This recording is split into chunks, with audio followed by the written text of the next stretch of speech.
My feet are planted on this rock. No other name like you, oh Lord. No one. Hey, oh. Welcome, welcome, welcome, welcome. How do I get rid of this effect? What's good, beautiful people? Welcome, welcome, welcome, welcome. How do you take off this? How you doing? It was good. How do you take off this effects, man? Um, Here's a topic. You saw not time like that.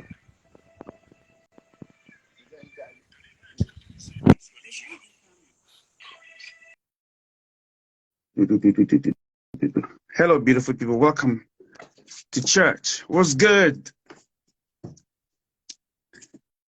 I see you. I see you. I see you. Are we ready? Are we ready to just jump right in, or should we wait a few more minutes for more people to gather? Yeah. How's everybody doing? Saturday night. Hope you guys are doing good. So my face is blinging it. How do you take off this? Okay. Okay, better. Why is it so scrumpy though? What's good? What's good? What's good? What's good? What's good? Welcome, welcome, welcome. How you doing? How you doing? How you doing? How you doing? Hey, Miss Tina, I see you. Blessing, I see you. Debbie, I see you. What's good? Coming back. It's Junior. Hello, hello, hello. Hope you guys are doing good. Um,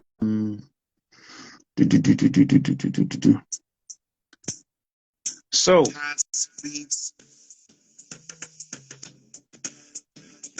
the topic is there. So, we'll just have a few discussion. And if you have anything you want to add to the discussion as well, feel free to come live as well. Yes, you can. Of course, you can go live with me if you want. Send a request. Hey, Cookie, how you doing? Send a request. If you have any question you want to ask as well, anything about the topic or any question to do with anything else, feel free to do that.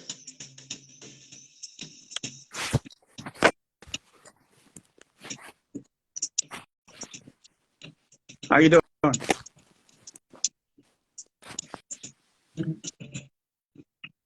Okay, cool.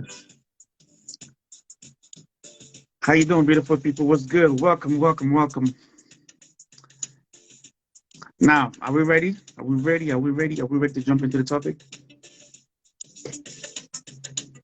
The topic is...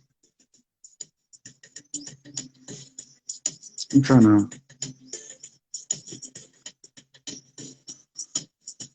The topic is marrying modern men and women getting bored in relationships.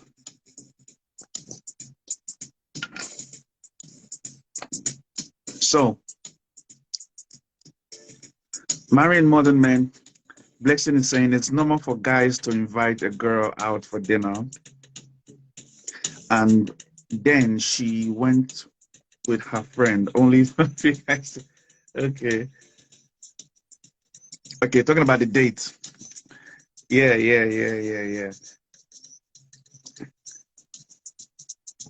Well, Blessed, if you want to come on live, feel free to do that.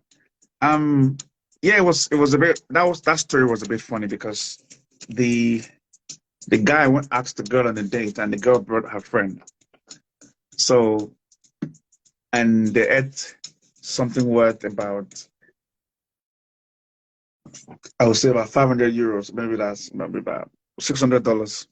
And it was a bit crazy because, you asked to go on a date with the girl and then the girl is going bringing her friend. I don't like this funny effects on my face. How do you take this off?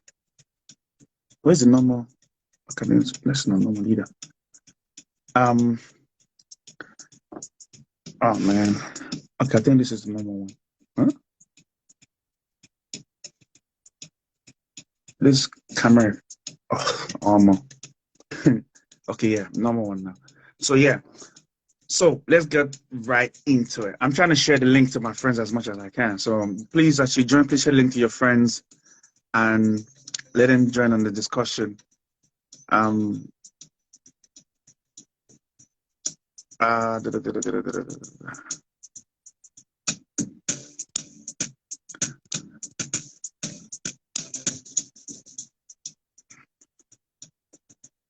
Sorry, guys, I'm just trying to share the link to my friends so that we can have more people. And yeah, okay. So welcome, welcome, welcome, welcome. My name is Kas. I'm an evangelist. I'm a musician as well. So today's topic or tonight's topic is basically being married to a modern man. DJ Bex, what's good, bro? Being married to a modern man and why do women get bored in relationships? And yeah, so why do women get bored in relationships? If you're out there, you're female, you want to come on board and just explain why you get bored or why women get bored in relationships, please feel free to do that.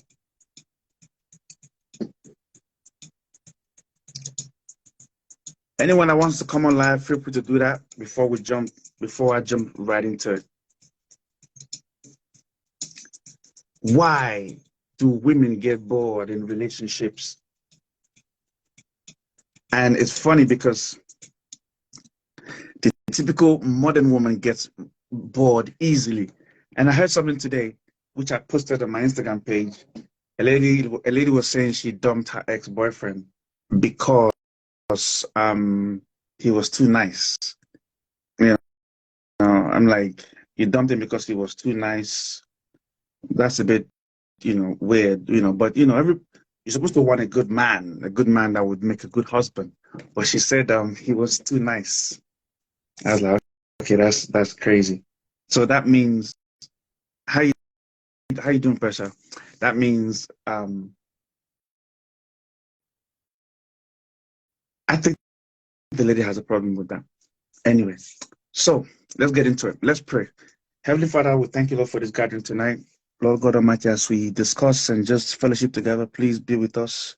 Teach us what you want us to know. In Jesus' mighty name we pray. Amen. Yesterday was a friend, and I was talking about the same thing. Okay.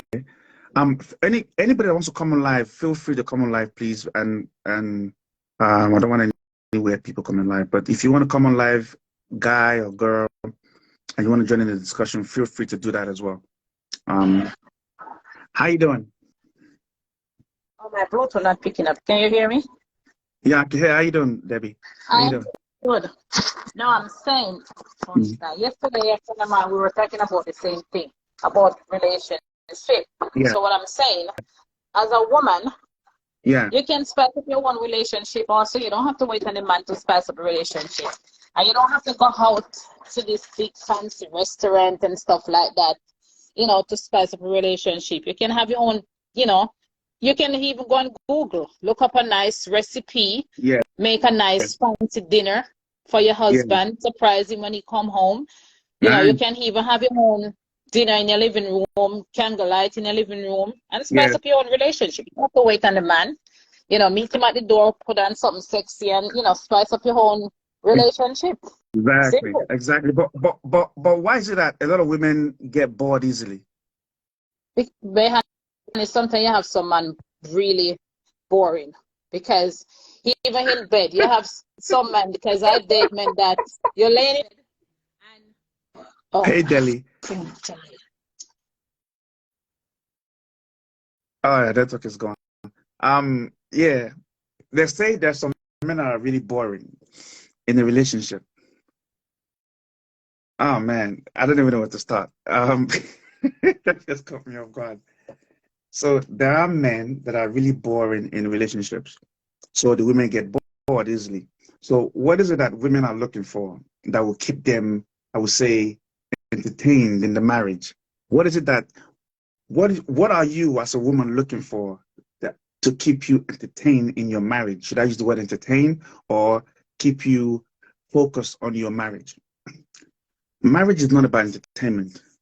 But some people like the thrill of being married. So to say, oh, I have a ring, I belong to someone, or to show off to your girlfriends and say this, that, and the other. But what would keep you as a woman in your home? Sometimes, well, most of the time they say single women keep women single. True or false? Single women keep women single. So, for example, hey, look in the video, what's good? Yeah. So they say single women keep women single. So, for example, if you're a married woman now, you belong to someone. So you and your husband have become one flesh. And if you have single friends, your husband, because he's protective, he looks at your single friends as like, if my wife goes out with her single friends, because they're looking for boyfriends and husbands, I don't want any man talking to my wife. So indirectly, the man is insecure, not insecure, but protective because you belong to him. So he would rather you be friends with married women. So I don't think if men are insecure when they say their wives should make friends with married women. Like I said, the saying is married women keep, I'm sorry, single women keep women single.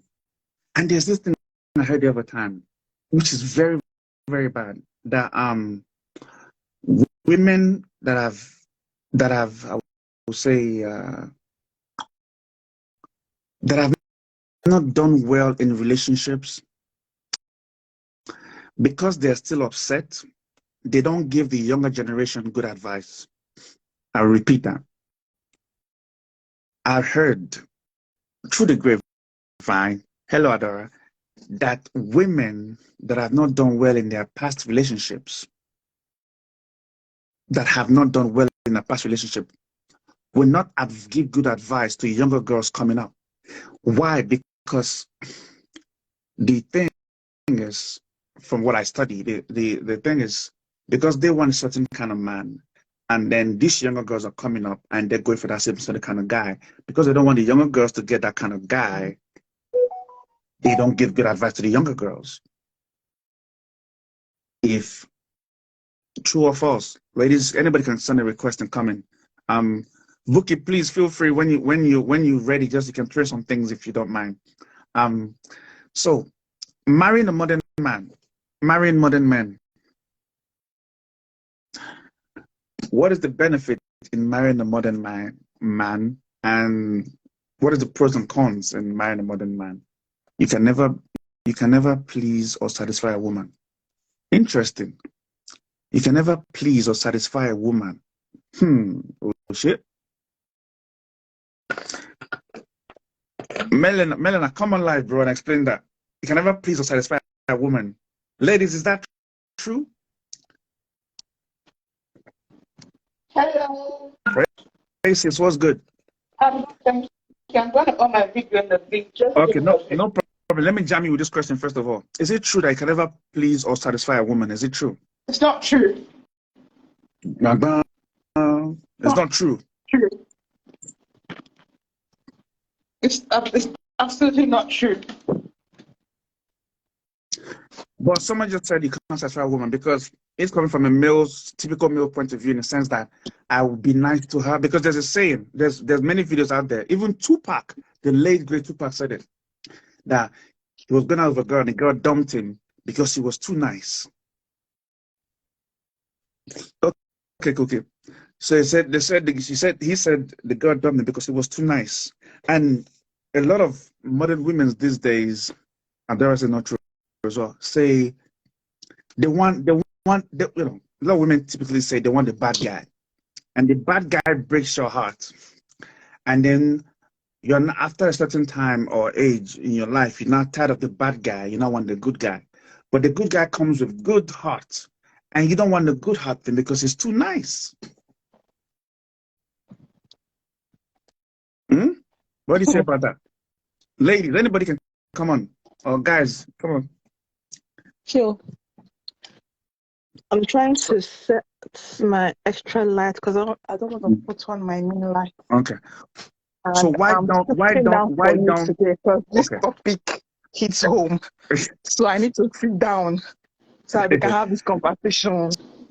So why don't women like good? Because look, me, I can count. Okay, on one hand, I can count 5 good men. On the other hand, I can count 5 bad men that I know. Um, But and what makes a man bad? what Let's makes a wait. man Okay. bad? Okay, wait. Just wait. Let me start from the beginning of your first questions, right? Okay. Is it possible to please a woman? See, I absolutely see. I'm at the point in my life where I absolutely hate the fact that our measurements for generalization is mostly the not so good things that we have experienced. That's our basic measurement for generalization. So Mhm. I'll explain this. The measurement for women who you can't please are the women that I cannot please, right? That's the Mhm. general Yeah. scope. Yeah. That's the measurement for it. But what about the ones that don't give you stress? What about the ones that make life easy for you? I like What that. about like those ones exist Mm. and they are there. It's just that maybe the men are not as vocal as the ones of the women who don't meet that expectation, right? It's not as if they don't exist though. It's just that maybe for one reason or the other, the men may not be as loud as the men who were not treated okay. Now, a woman who cannot be pleased has a problem, and it's not the man. No, no, that's the truth. Okay. A woman who cannot. Let me first. Let me trip this in first. There are millions and billions of good women. There are also millions and billions of bad women. Vice versa. Same thing with men. Um, but the problem a lot of men, that's why he said he can't please women. The problem that a lot of men are having is that the bad women are overshadowing the good women. Let me use Nigeria, for example. I've had men that tell me they cannot marry a Nigerian woman or bring a Nigerian woman from Nigeria to come and marry her, to bring her to the Western world.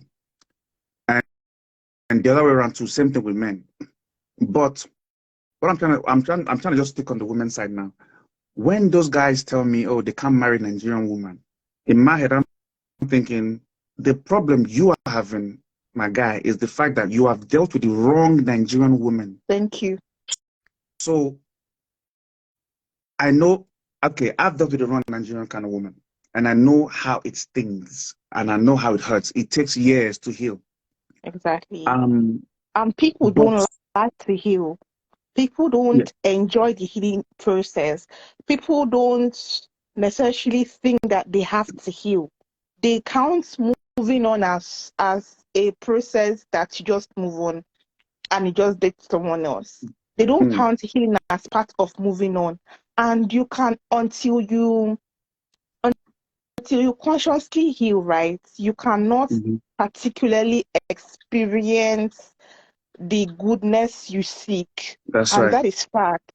You That's can't because right. you're just going to keep measuring every single person by the standard of the last one. That's right. So Because same thing with me. I've heard, ladies tell me, oh, when I say, oh, my name is Kas. Oh, Kas, oh, cool. Okay, where are you from? Nigeria. Drop phone. Why? Nigerian men are no good. Nigerian men will get you pregnant and then leave you for this is. You heard bad things, and I'm like, okay, but have you and given? that is the issue. It's not. When I see all these Uh, things, when I saw these things, I just wonder where do people get your Nigerian men from? Because I love my Nigerian men. I love them. I've only ever dated all Nigerian men. And all the Nigerian men I've dated are all good men. Till tomorrow, yes, we broke up, but I will never stop to sing their praises. They were all good men, very good men, thank you, very thank good you. and We godly like that. men. We like that. Thank you very much. Good and godly Right, men. For saying hello. our praise, thank you, Adora. Right, just a quick one because I'll Okay, leave soon. okay. So, I just want to answer that question. Mm, Reply that person that said mm, women cannot be pleased. mm, But that's not true. How how did it come about that in the first place? I think the problem is a lot of people or a lot of men think that they know what a woman wants because they generalize, okay? People are different. Women are different. The woman you last met, what she likes is different from the one you just met. And I think the most important thing is communication. So when you meet a woman, ask her what she likes, what she wants. You would, like, for instance, the other day you were talking about going on a date to McDonald's. If it's right to go on a first date to McDonald's, ask first. But some men would just think that, oh, okay, but because she's a lady, this is what she likes. She likes money. All women like money. Let me take her to a fancy restaurant. Let me do this. Let me buy her that. She might not like it. Do you get what I mean? So that's why it would seem as if you cannot please a woman. And secondly, a lot of times people are in a relationship that does not, that there is no love. You know, maybe the lady does not love you. If a woman loves you,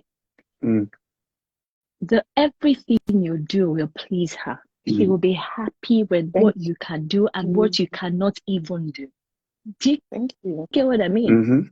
If she loves you, even if you don't do anything, she will still love you regardless. The thing is, social media has ruined a lot of people, damaged a lot of people. So much that the woman that loves them, they don't love. So they are looking for a certain kind of woman. Very good. Let me just jump on that one. Why is it that listen, I'm guilty of the same. What I'm about to say, I'm guilty of it. I won't lie. I might like you, and then I might really fancy you, but to you, I'm not your type. So I'm trying to knock at your door, you're not even listening. But meanwhile, there's another woman knocking at my door, but I'm not interested in her. Then find the one that loves you and you love her back. It might take a while, but then wait. The red flags will always be there. You will know when somebody loves you and you're just, you know, and then you will know when a lady doesn't love you and you're forcing it. You will know. And then you say you cannot please her and then generalize. So don't force yourself to be in a relationship where the lady does not love you or the guy does not love you. You will know. And don't force it. Don't say, oh, well, she'll come around or that he will come around. Don't. So, okay? And what do then you say about modern? ask question. Yeah. I don't know what this thing is about. These modern women or modern, I don't even understand what that is. When I say modern men, let me explain what I mean by modern men. That guy that took the lady on a date. Yeah. Sorry, I can't stop laughing. Okay, if, for example, a modern man, this is a modern man, he says, okay, oh, hi, Adora, let's go on a date. You say yes, okay. We're going to go to, let's say, whatever, Nando's, McDonald's, whatever. And we get to the place to eat. The modern man pays for himself. And you pay for yourself. Right. That's the modern man. The modern man would marry you, just like that, would love you. But to him, he comes first. Because he grew up in a world where the women say, her money is her money, and the husband's money is also her money. So now he's protecting himself by going along with your rule. So, which means, okay, your money is your money, my money is my money. So which means the house rent will both pay together 50-50. Whatever it is, we'll pay together 50-50. The modern man will tell you, what do you bring to the table? Okay. I will bring in 50%, you two bring in 50%. So it will be equal. The modern man will tell you, no problem, I will wash the plates. I would cook food 3.5 days of the week. You two cook 3.5 days for the week of the week. Do you understand? So the modern man will say, okay, then you can be the head on Monday. I will be the head on Tuesday. Yes. Ridiculous. So that's absolutely ridiculous, my sister. I mean, I am a traditional lady. I don't understand what that modern thing is all about. But you see, but what the modern man is, the point I'm trying to bring across is the modern man is coming from the mentality of the modern woman, because the modern woman gave birth to the modern man. What that means is basically They should go and date themselves. They should go and be with themselves. yeah, but no. How do I explain this? It's basically saying he doesn't want to tell you what to do because he feels he's controlling you. You don't like to be told what to do because you feel you're being controlled. I know. So he's brought I know. from that mentality. Do you understand? I know this. I know what the modern man is. I know it. And every time I see an interview and a man describes himself as a modern man, I roll my eyes. I roll my eyes so deeply in an anger that I can't even begin to describe. It makes me so angry. It annoys my soul. Well, I can't be with a modern man. What you described, I'm sorry. I cannot. It annoys my soul because in the first place, maybe because of my stand with God, I believe that for a relationship to work or for marriage to work, it has to be the way God has ordained it, because God is the one that created marriage. Thank you. I'm about to go there. Yes, so it cannot we cannot have two masters in a boat. It can't work that way, unfortunately. I believe in helping. Exactly. Yeah, I believe in helping my husband, for instance. Yeah. You know, that okay, I have a man, helping him, you know, with, you know, financially, if need be, in, you know, all around. Adora, you know what I mean? Quick one. Your money, by God's grace, you get married. Your money belongs to you, right? It belongs to us. Everything that I have belongs to me and my husband. Okay. When we get married. I have a question. Hold on. Let me dig into you a bit. Okay. So, you're a single mother. Let me give you this scenario. You're a single mother, you have one child, and you own your own house. And then Mr. Tom comes along and you guys go on dates and you like Mr. Tom. But Mr. Tom doesn't own his own house because Mr. Tom was divorced and his ex-wife took his house. So, is it okay for Mr. Tom to move into your house? Why not? Oh my God. Why not? He can move into my house. Look, if he's happy with it, because you see, sometimes some men may feel if he's secure, if he's not an insecure, if he's not an insecure man, I'll probably not be with an insecure man because it won't. I mean, if he's a secure person and he doesn't mind moving to mine, then that's fine. But if I love him, and God says he is my husband, right? Because I will pray before I settle with any man. Now, if I feel that he will not be happy with that idea, I could sell the house or I could let it out, and then we'll move into his own one-room apartment or a flat. Do you get what I mean? That's what I would do. What you just hold on. What you just said right now, we have men knocking at your door. Let me just try and say it in simple terms. You are saying you a single mother, you meet a guy you like, and if you believe the guy is your husband in spirit world and in the physical world, you would let him move into your house right now. And you guys, listen, I'm saying after the wedding. Yeah, if he's comfortable. Why not? Why can't he move into my house? Why not? Wow. That's the real thing. Okay, let me start from the beginning of this, right? Let me tell you why I have a problem with modern men. And it's not my house anymore. It would then be our house. I would not refer to the house as mine. Once I marry, because then we are one. Okay, so I have to go now. I'm sorry. See, when you get angry, it's not how. See, when you get angry, Come back. Can I just go like that? Bro, wait. Where you going? I'm going into the bath. Sorry. Okay. So hurry up and come back. A lot of people nowadays are operating. I'll try. Bye. Okay. Bye. A lot of people. Yeah, go ahead. From nowadays operate either from generational hurts or from personal hurts. Generational hurt is the hurt that our parents had. We are continuing it.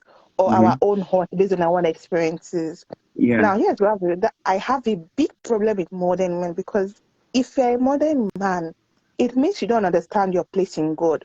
And it probably tells me, most likely, that you don't understand your relationship with God. Because I cannot be submitting to a man who wants to be doing, 50, I can 50. lead and then you lead me. No, sir. That's not what it says. You are the priest of my home. I'm supposed to be able to trust you to a particular, in fact, with my whole life, as a matter of fact. I'm supposed to be able to trust you with my whole life. Now, I cannot come and be trusted. I cannot come and be giving you that level of trust if from the beginning you're telling me, already agreeing with me about 50-50. What is 50? See, marriage can never be 50-50, and it can never, because of the simple fact that I have the ability to do something you will never have the ability to do in your life. Okay. It can never be 50-50. Okay. Wait, before I let my brother speak, what is it that you can do that? What that you can do that you're just talking about just now? That's the last point. I have the ability to birth a child naturally. I have the ability to feed that child naturally. Let me challenge you. I wanted to challenge. That's why I said natural. Don't challenge me with these demonic science that they are bringing to the world now. Demonic science.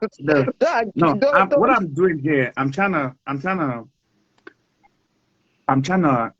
in a way, encourage to push the women to be better women. Okay, so you're a single woman. Don't challenge me with demonic science, people, because we all know that the aim of the science they are bringing now is to wipe women out and wipe out generations. Yeah. So That's why I'm training you to be stronger. My job as an evangelist is to train people to be stronger Christians, stronger men and women. Because the modern, yeah, we're all learning together. Let's go. Yeah. Anyway, actually, let me first of all speak to my brother right here. Bro, what's good? I'm good, Kas. How are you? So I'm good, man. The statement you said about it's not women. What I think you said, women. It's not easy to please women or something like that. Yeah, it's very difficult to please a woman. Yeah. So What do you let's mean by say that? I would come back to that. Yeah, you guys were talking about the modern day man. Yeah. Are you a modern day man? No, I'm not. I'm not. Yeah. So I would say the modern day man is just trying to create a balance, because ever since the rise of feminism and all this, sexual liberation and all that, yeah, the system became balanced. So now the modern day man is just trying to create that balance. It's like nature going against nature.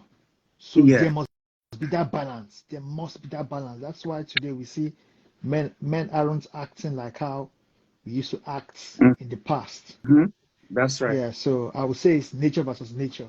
It's just nature trying to balance out things. Then I would say it's difficult to please a woman. Yeah, it's very difficult. I would say you can't even please a woman. Why is it difficult to please a woman? Yeah, you just live with them, Just love and live with her.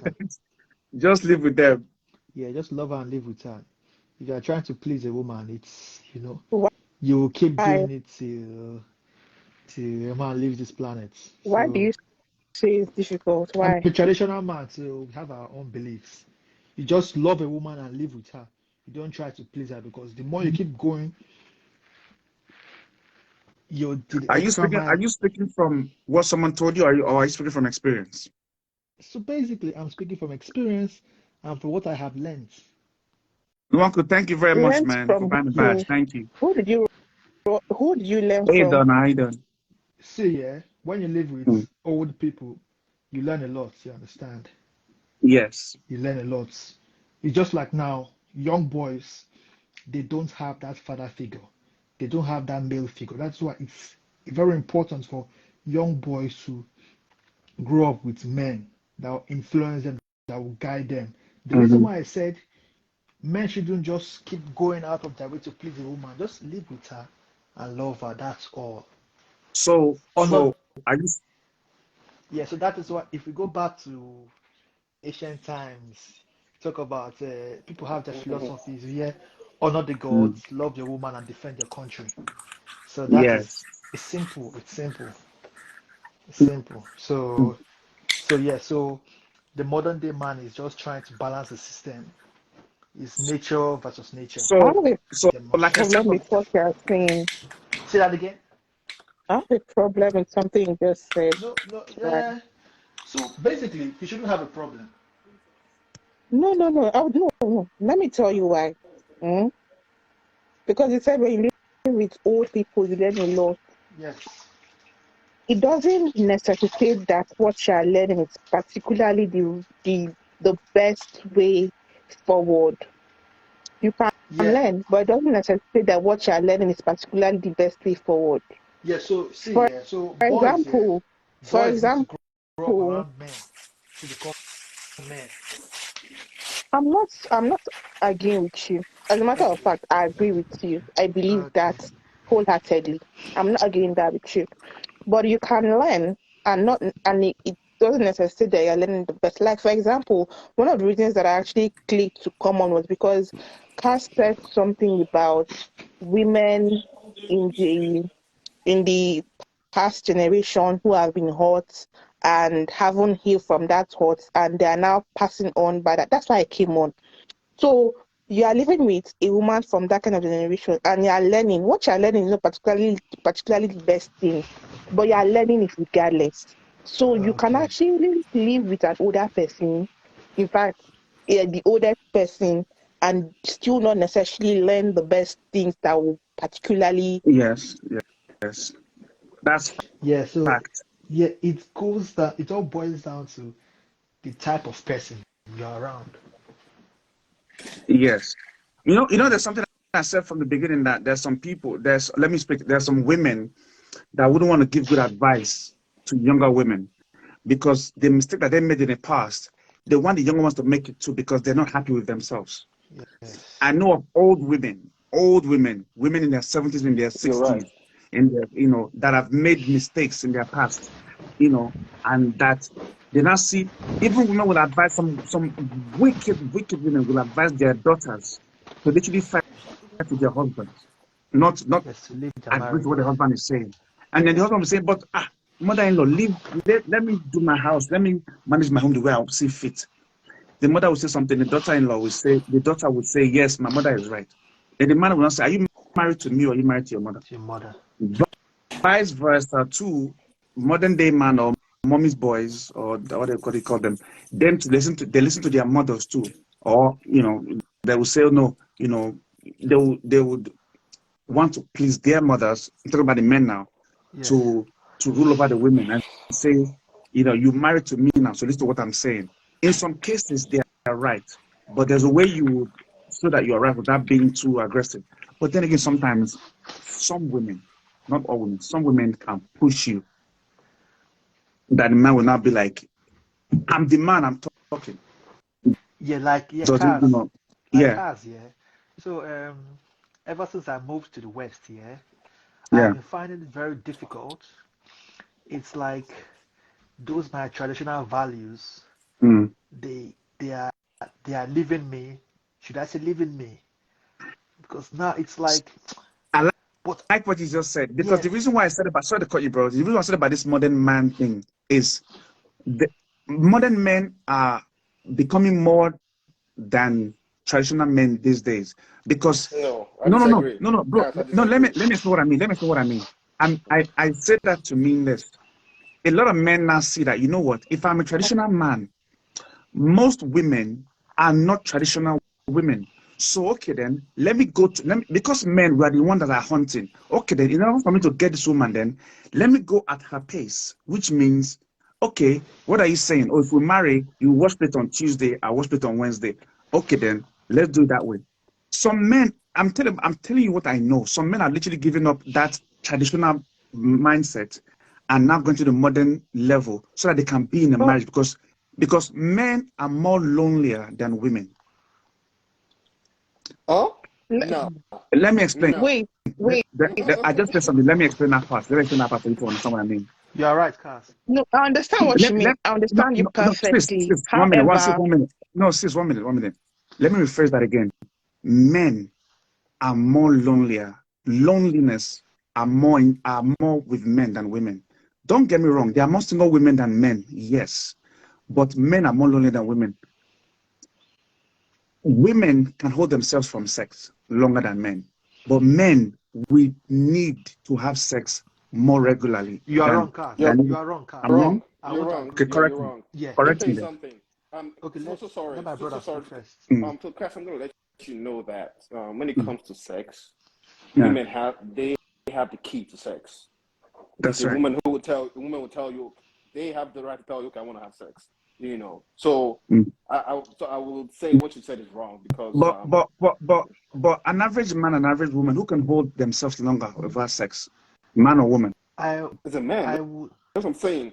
That's what I'm saying. It's a man I because the would woman. say no No, no no no, no If the no. woman no, no, says no. Sorry to no, come in here. A Cass, if the Sorry to woman woman come says can in go here. a year No. without sex. A man Sorry can to go. come. A man can go a week or two, Cass, a month. but Cass, I would who's say he going to have sex with? Is he going to have sex with himself?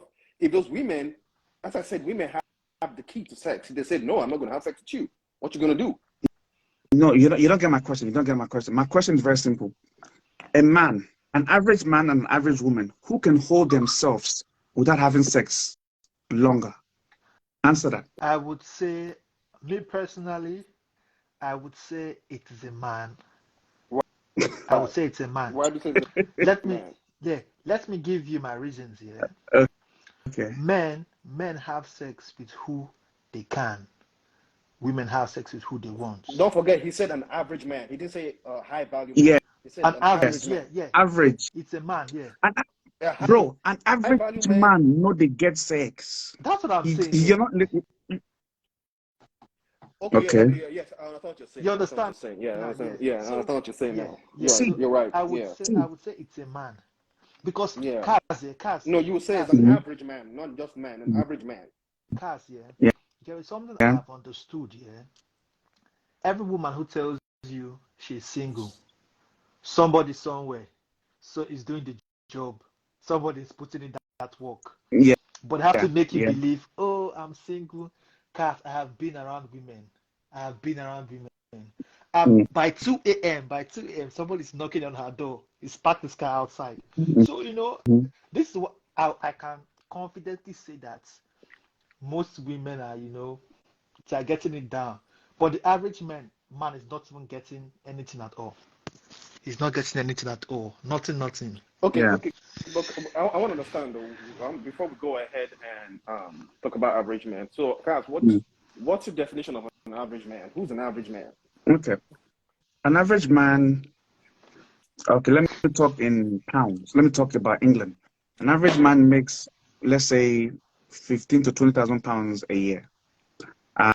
Um, you know, he pays. Let's say in a month he makes 1,005. He pays his rent for the Mm-hmm. month, £500. there are Mm-hmm. few men Um, that earn 1,800. there are men that makes one. Yeah, there are men that still make 1,300, Yes. Mhm. 1,400. Yes, Economy. yes. Wow. Yes. How are you surviving? Wow. That's what I'm saying. You don't see You mean in a the, year or in a the, week? in In a a month. month. In In a What a he In a month. makes month. in a month? month. In Yeah, a month? Yeah. in Oh England, wow. in Yeah. London. Let me just even use London, the most popular city in the world. London.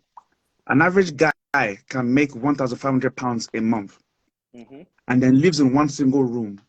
Because if you are British and you go to the council as a man, say you are homeless, Right. and if you go there as a woman, they're more likely to give the woman first before the man. Yeah, Yes. that's true. I was on a waiting list since I was 16 years old. I'm Oh, 41 now. I was on a waiting list since I was 16 years old. I have a friend that I grew up with. Her name is Linda. We're the same age. She was on the waiting list. We both went at the same time. We both were 16. They gave her within 6 months. My own, it took me almost, give and take, about 16 years. Yes. So what I'm trying to say there is, well, this world is built for the women. And then when it comes to like live, living wise, women, obviously, we know in the West, women have more opportunities. Yeah, the Um, gynocentric society. but when that comes to relationship level, an average and a woman. Sorry, back to the question I was asking. Sorry, a man and a woman. The woman can hold herself longer than a typical man. A woman can go a year without having sex. A man cannot. He will go mad. That's why, guys. So are you saying the majority or the whole women in the whole? Say again. Am I saying what? Are you talking about the majority of women? Like, because I feel like you have a number. Like, No, I'm saying generally, women can hold themselves longer than men. No, I don't believe that. No, I don't believe that. Don't get me wrong. Women are more deadly now when it comes to sex thing. That we know, but I'm just saying. I'm in Florida. Here. I know. Cass, Things are changing. Women are becoming more gangster than men. No, but my point is, women now cannot hold. I'm in Florida. Orlando. Women, they cannot. They cannot. I'm telling you, upgrade me. Maybe I don't know. Maybe I'm stuck in the 80s. Okay. Let me explain to you now. Like you said, women have more power when it comes because they use their sexual advantage to. They use their sexual advantage to mingle with top elite men. Unlike us, men, that's right. We'll have to fight our way there to mingle with people like that. You know, that's why That's right. A girl. You can see a girl in McDonald's. She can go on a yacht with a billionaire. But you and I, we have to work hard. We have to fight our way so we can get there. So that's women right. have, like I said, they have a key to sex. They can have sex with anybody. They want to have sex with. Anybody they want to have sex with, you know. But we men, like you said, an average man. To me, I feel like an average man is a middle class man. I can say an average man who makes about 100,000 pounds in a week. Sorry, in a year. You know, that's what I'll classify as a middle class and an average man. 100,000 pounds. 100,000, bro. You listen, 100,000 pounds is about $120,000. You know. To me, that's middle class. They didn't know. To me, they think that the UK is the US. My dear, we are suffering in this country. To me, that's middle. I know that's middle class for me. You know. To me, Kas, I would say. Hold up. Sorry, wait. When you're talking about top tier, elite men, they end like that for the UK. We didn't end like that in this country. I didn't get it. Hold up. I'm talking about 100,000 pounds is about $120,000. So a man that makes $120,000 is an average man. Is that what you're saying? In America. In a year. In America. In a year, you're an average man. You can't classify that. That means that's why we are below the working class. I just moved back to my country. We are below the working class. In my country, I'll be we are not on the scope. But it's true now, Cass. Okay, let's say in America, the market around when it comes to real estate, the market is higher now. Let's say you want to buy a house about three bedroom, 2 bath. You know, it depends on the area that where you live though. And let's say it's about $350,000, and you're earning $120,000 a year. So how will you classify that type of person who would want to buy a house of $300,000 and your paycheck you're making a year is about $120,000? You know, I feel that's middle class. You know, somebody saying $50,000. I don't know. For me, I think that you're middle class though. Wow. Maybe because you're a multimillionaire, man, that might be low class, no problem. But no, you know, I'm not a millionaire though. But anyway. So okay, Ada, so what's your take now? So definitely you're a no to a modern man because the modern man wants 50-50. But I'm trying to make you understand that the modern man was so birthed. What I want to say, right? I want to say that I want to be very careful with my words. I think that most of it is down to preference. Now, I have met and I've been with men who are very traditional, but do not mind helping with the children. They don't mind cooking. They don't mind washing dishes. That's their preference. But they are still like, I cannot even begin to explain how traditional these men are, because there are some things I was saying that I could not even finish saying because I knew that they would not do it. So they are very traditional. So that's why I'm at a point where I don't believe that there is an easy explanation for a lot of things. Genuinely, I don't believe that there's a white or black explanation for a lot of things, and I think this is one of them. I think that being traditional or being modern is, to a large extent, is preference for most people. A man can, like Kaz, I don't think that you are modern. I think that you are very traditional. But I've Very seen you traditional. cook. Yeah. I've Yeah. seen you clean. You are very good with your boys. You go to school Yeah. and pick them up. Yeah. I mean, those are things that my 57-year-old mother would tell me that I'm asking for too much from a man for, because she still believes that there are no men like that, right? So yeah, no, no, she don't. She believes that there's absolutely no men like that. That men are still like archaic and they will still leave everything with their lives to do. So that's why I said it's down to preferences. Most of these things that we're here arguing is preference, because you'll meet a man and the man will tell you, come baby, I will spoil you, I will even get you, mate. You don't need to do anything. There are still some men that will say you must die there. You cannot even use washing machine. Use your hand to wash my clothes. So modern man, traditional man, I'm always going to go with my traditional men. However, are you kind? Are you generous? Do you understand where I'm coming from? Because Yeah. honestly, personally, in the way that I grew up, my hand did not use touch clothes for 1 minute. We had washing machine, we had dryer, we still had chef in our house in Nigeria. So I am, So, on a lot of so levels, you I'm a cannot marry baby a girl. man. Hold on. So you cannot marry a man that can give you less than that. That's what you're saying. I can't, okay. I just broke up an engagement. And in that engagement, I did not break up with him because he was about to give me less. I genuinely broke up with him because God revealed to me how the marriage was going to go. Yeah. How did God So, reveal to you? Wait, I have a question. You said God revealed to you. How did God Hell, yeah, reveal to you? why tell you now? I'm a prophetess. I'm a prophetess. People don't I know, realize this, but I'm a I know, but you don't prophetess. answer the And question though. I'm asking you, how did God reveal it to you? Did you hear His dreams, voice? What did He visions, say? dreams and visions, Jesus revelations Christ. over a period of time. Okay, so what did you see in your visions? I mean, that's a bit personal, maybe. I can't No, go I want to into that. understand. That's a No, very Cass, you know personal what? thing. You know what? Why? I mean, I'm a Christian though. I believe in God. I mean, Yahushua. But when it comes to, It's about to oh God. God, when God told me this, He showed me No, this, you have see. to, you have to be specific. I want to know what He told you Okay. Okay. that made you Let me feel. let me let me I don't know. I don't I, know if she can't reveal too much, but let me give you part of what happened to me. I've obviously I've been single for many years, many years. Okay, Cass, don't worry. Let me just answer him vaguely. Let me just Okay. answer him. So, I'm someone who has seen where I am going. I know where God wants to take me. I know that God is going to send me to a place like Nigeria at some point. But I also know that I'm also sent to America and parts of the UK. Now, keep that aside. I also know that I am sent to the music industry. I also know that I'm sent to very strategic places.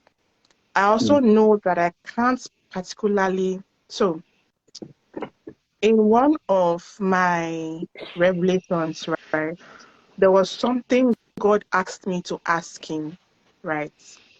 And I was pushing it for a very long time, very, very long time. But then I eventually asked him, and okay, so before this particular question, one question I'd asked him prior to this question was, how do you see marriage? Do you see marriage as a contract? And he said yes. I took a back seat because to me personally, I can never believe that marriage is a contract. I do not believe it. I know that there are people who believe it, but personally, I can't. I disagree. I disagree that marriage is a contract. So he gave that answer, and I said, okay, well, people have their own personal beliefs, right? This is yours. I don't believe it, but this is yours. I can live with it. mm-hmm. And then God kept nudging me to ask this particular question because I had seen the way he was interacting with me when I used to give out visions in this so I finally asked him, and that question, the answer he gave was one of the major problems that I knew we were going to face. I knew that there was no way I was going to get married to this man, and my ministry in that area will continue. In fact, in a whole lot of things, I knew that if I marry this one like this, I am giving up a major part of my life and my ministry, and Okay, I so could not. okay, allow- so sorry. Okay, so sorry. When you're done, let me know. Yeah, I'm done. All right. So you said that God told you to ask him those questions. So Yeah. how long were you guys dating though? So, on the whole, we courted for about 7 months. As a matter of fact,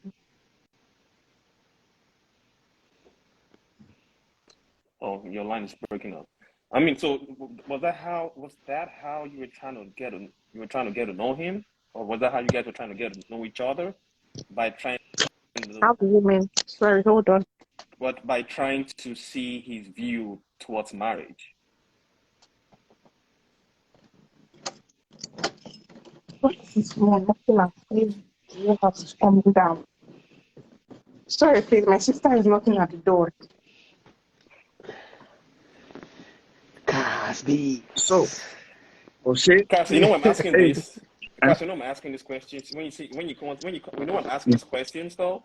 When you yeah, look at the divorces, you know that yeah, 99% is actually the woman the women, who yeah, who yeah, initiates it. Guess what? If you ask them yeah, the reason why, why don't want to do marriage, yeah. then you start having questions, you start having answers like this that she's, Mm, and then she's saying something that is inconsequential, mm. you know, that That's the and see, and that part. That's why I put the topic up there. Why do women get bored easily in relationship?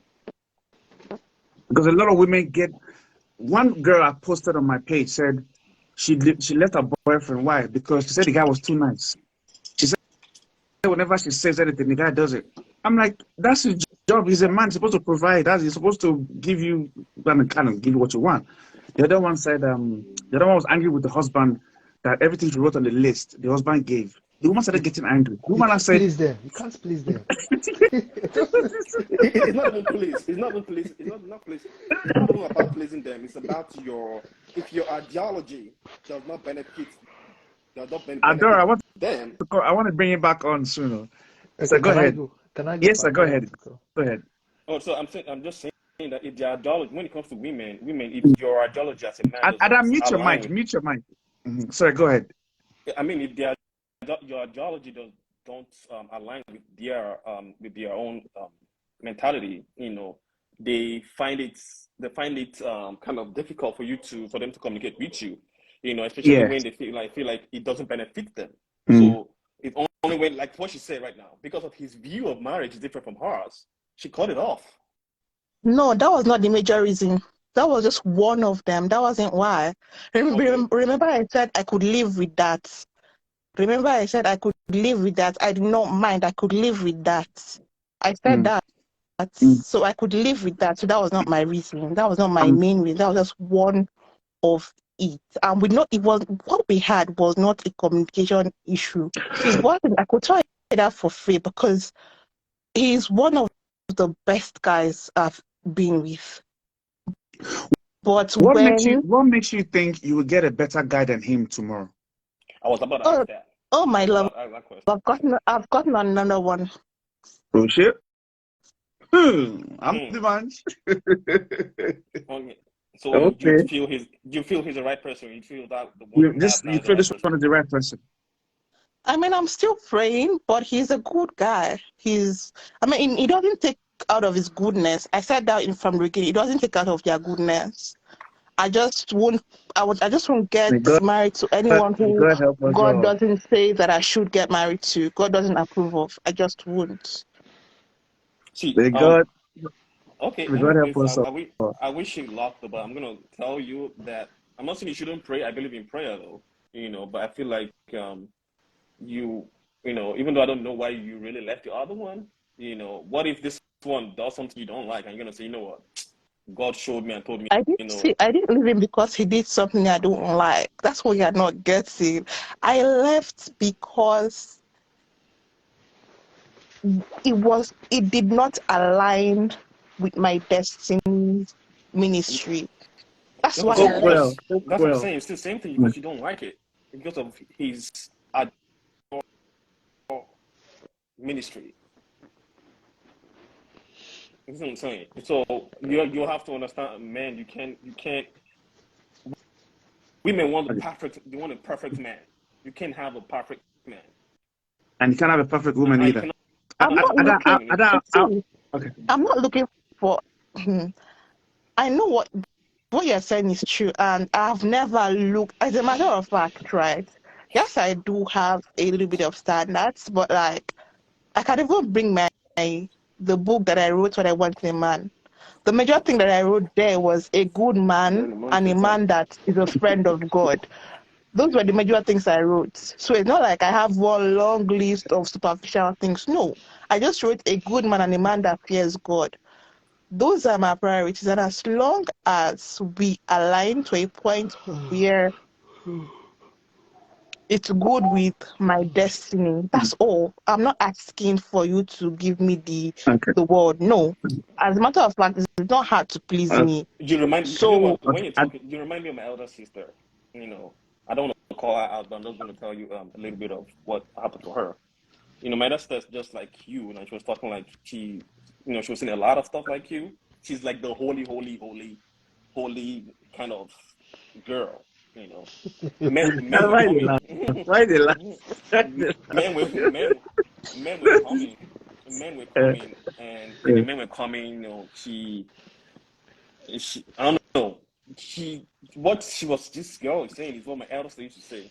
I don't think my beliefs or my faith doesn't align with this man. I don't think they're like, they're for me. God has not showed me the one that she said that God showed her. Bro, are you listening to me, bro? The one that she said God showed her. Guess what?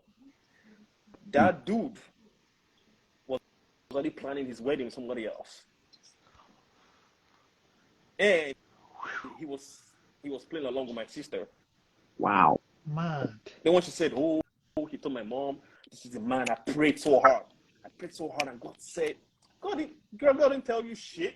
I don't know why people always say God told me. God didn't tell me nothing. no, see, let me tell you. Let me tell you something, right? So in the way that God deals with Queen me, Fair, I'm God shows me gonna bring you a on lot. soon, yeah?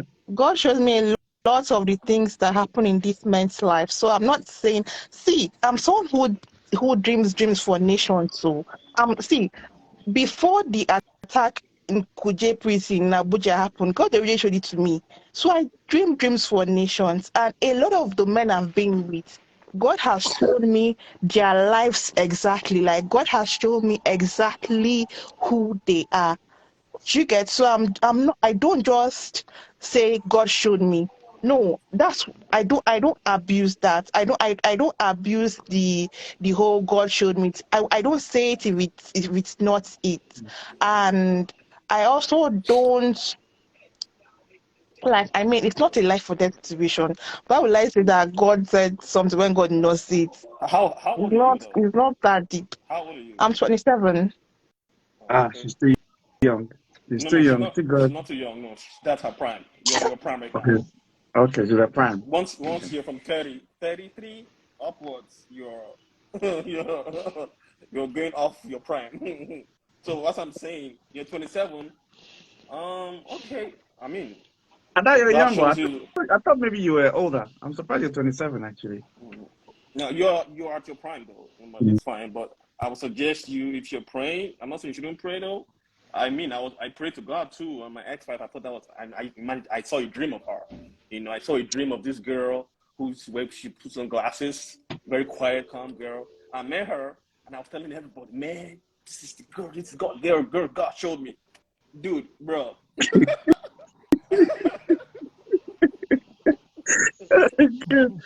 Okay. And that one, let me bring you back here. Okay. Okay. So now, but to expand on what Ada was saying, me myself, I have seen women obviously, even before I got married, I was seeing signs, but I didn't understand the signs of that. Oh, this is the sign, or this one, don't go there. But I was young. I didn't really get it. I'm like, oh, I like this girl, man. Blah, blah.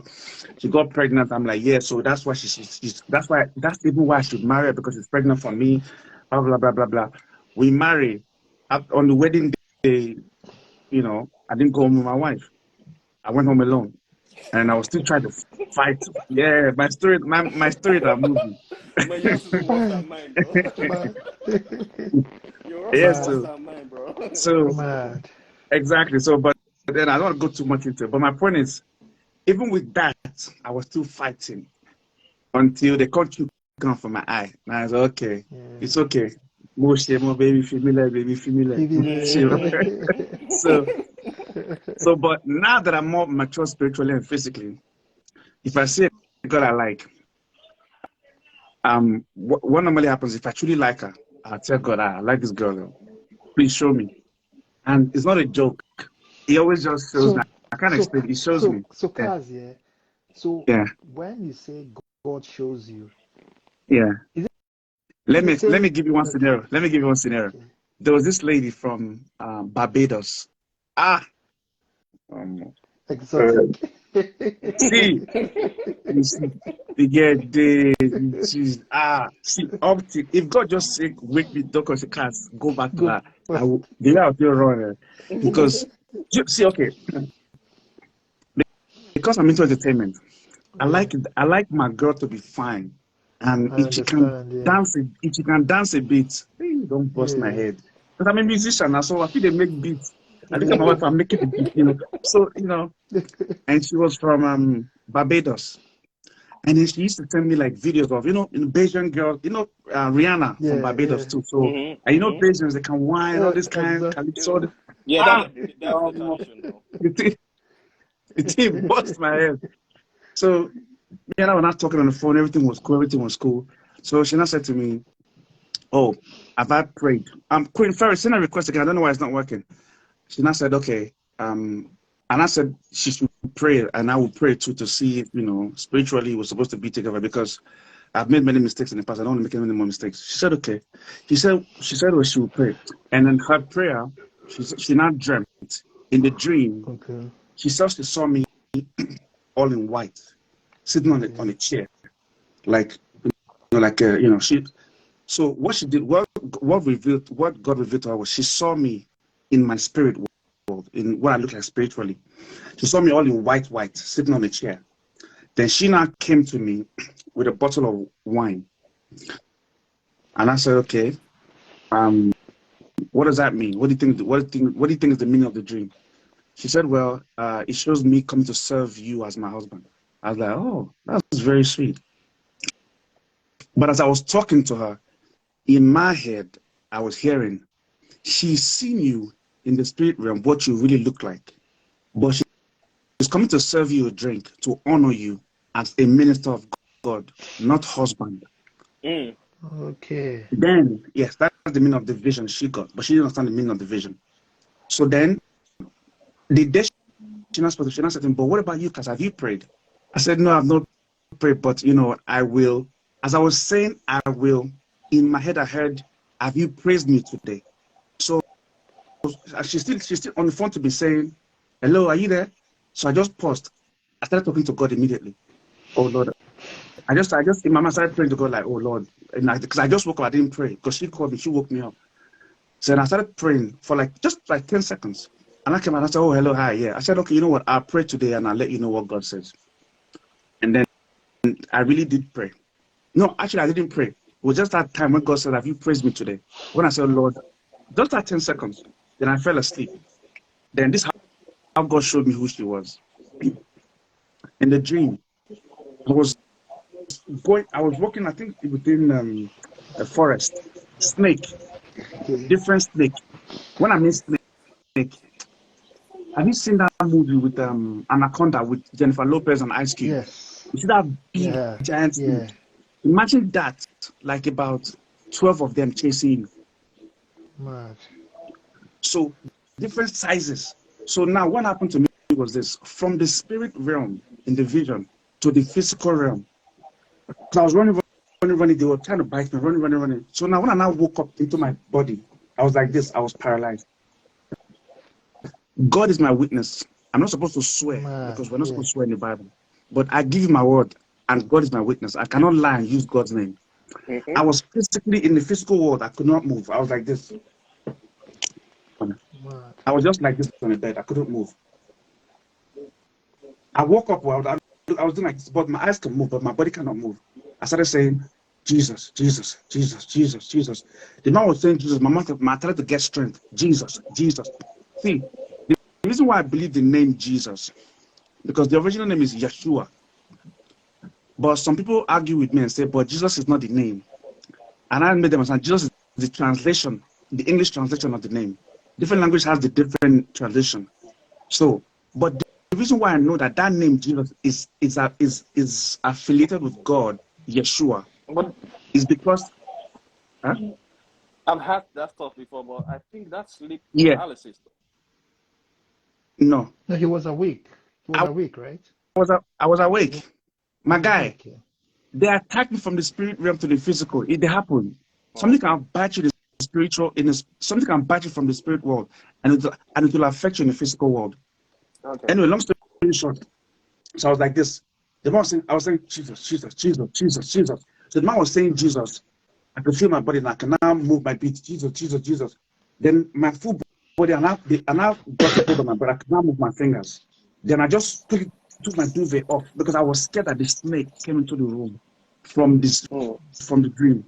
I was that paranoid. I just took the duvet off like this. Then I came to my head like, my consciousness came out, but why am I scared? Why? It's a dream now, so why should I be? Immediately, the girl called me. She now said, oh, I'm awake. I said, yeah. So how are you? I was like, how was you? And I said, good. She now said to me, so have you prayed? I just said to her straight, I said, have you ever gone for deliverance before?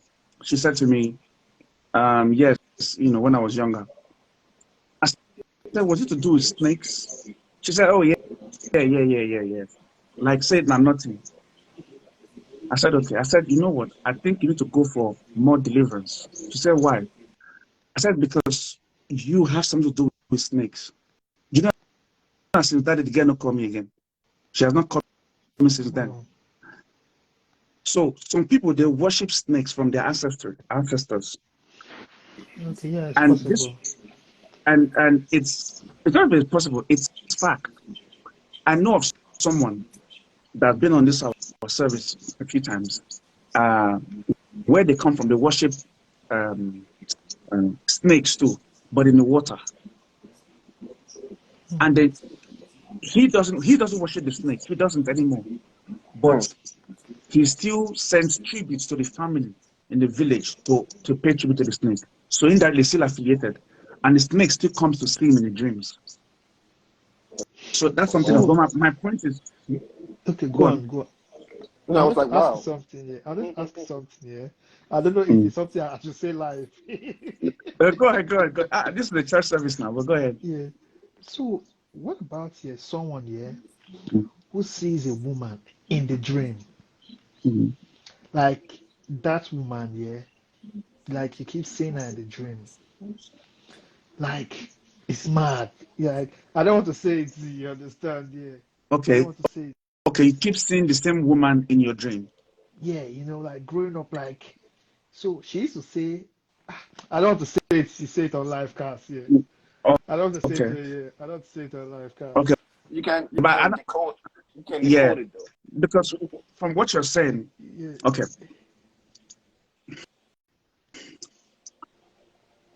Someone can come to you and someone says, okay, for example, if I was an evil person, I can come to you in your dream with his face and then hurt you. And you not be after him thinking it's him that's the bad person. Meanwhile, I'm the one that's doing it. Do you understand? Okay. The spirit world is very powerful. The spirit world controls the physical world. So for example,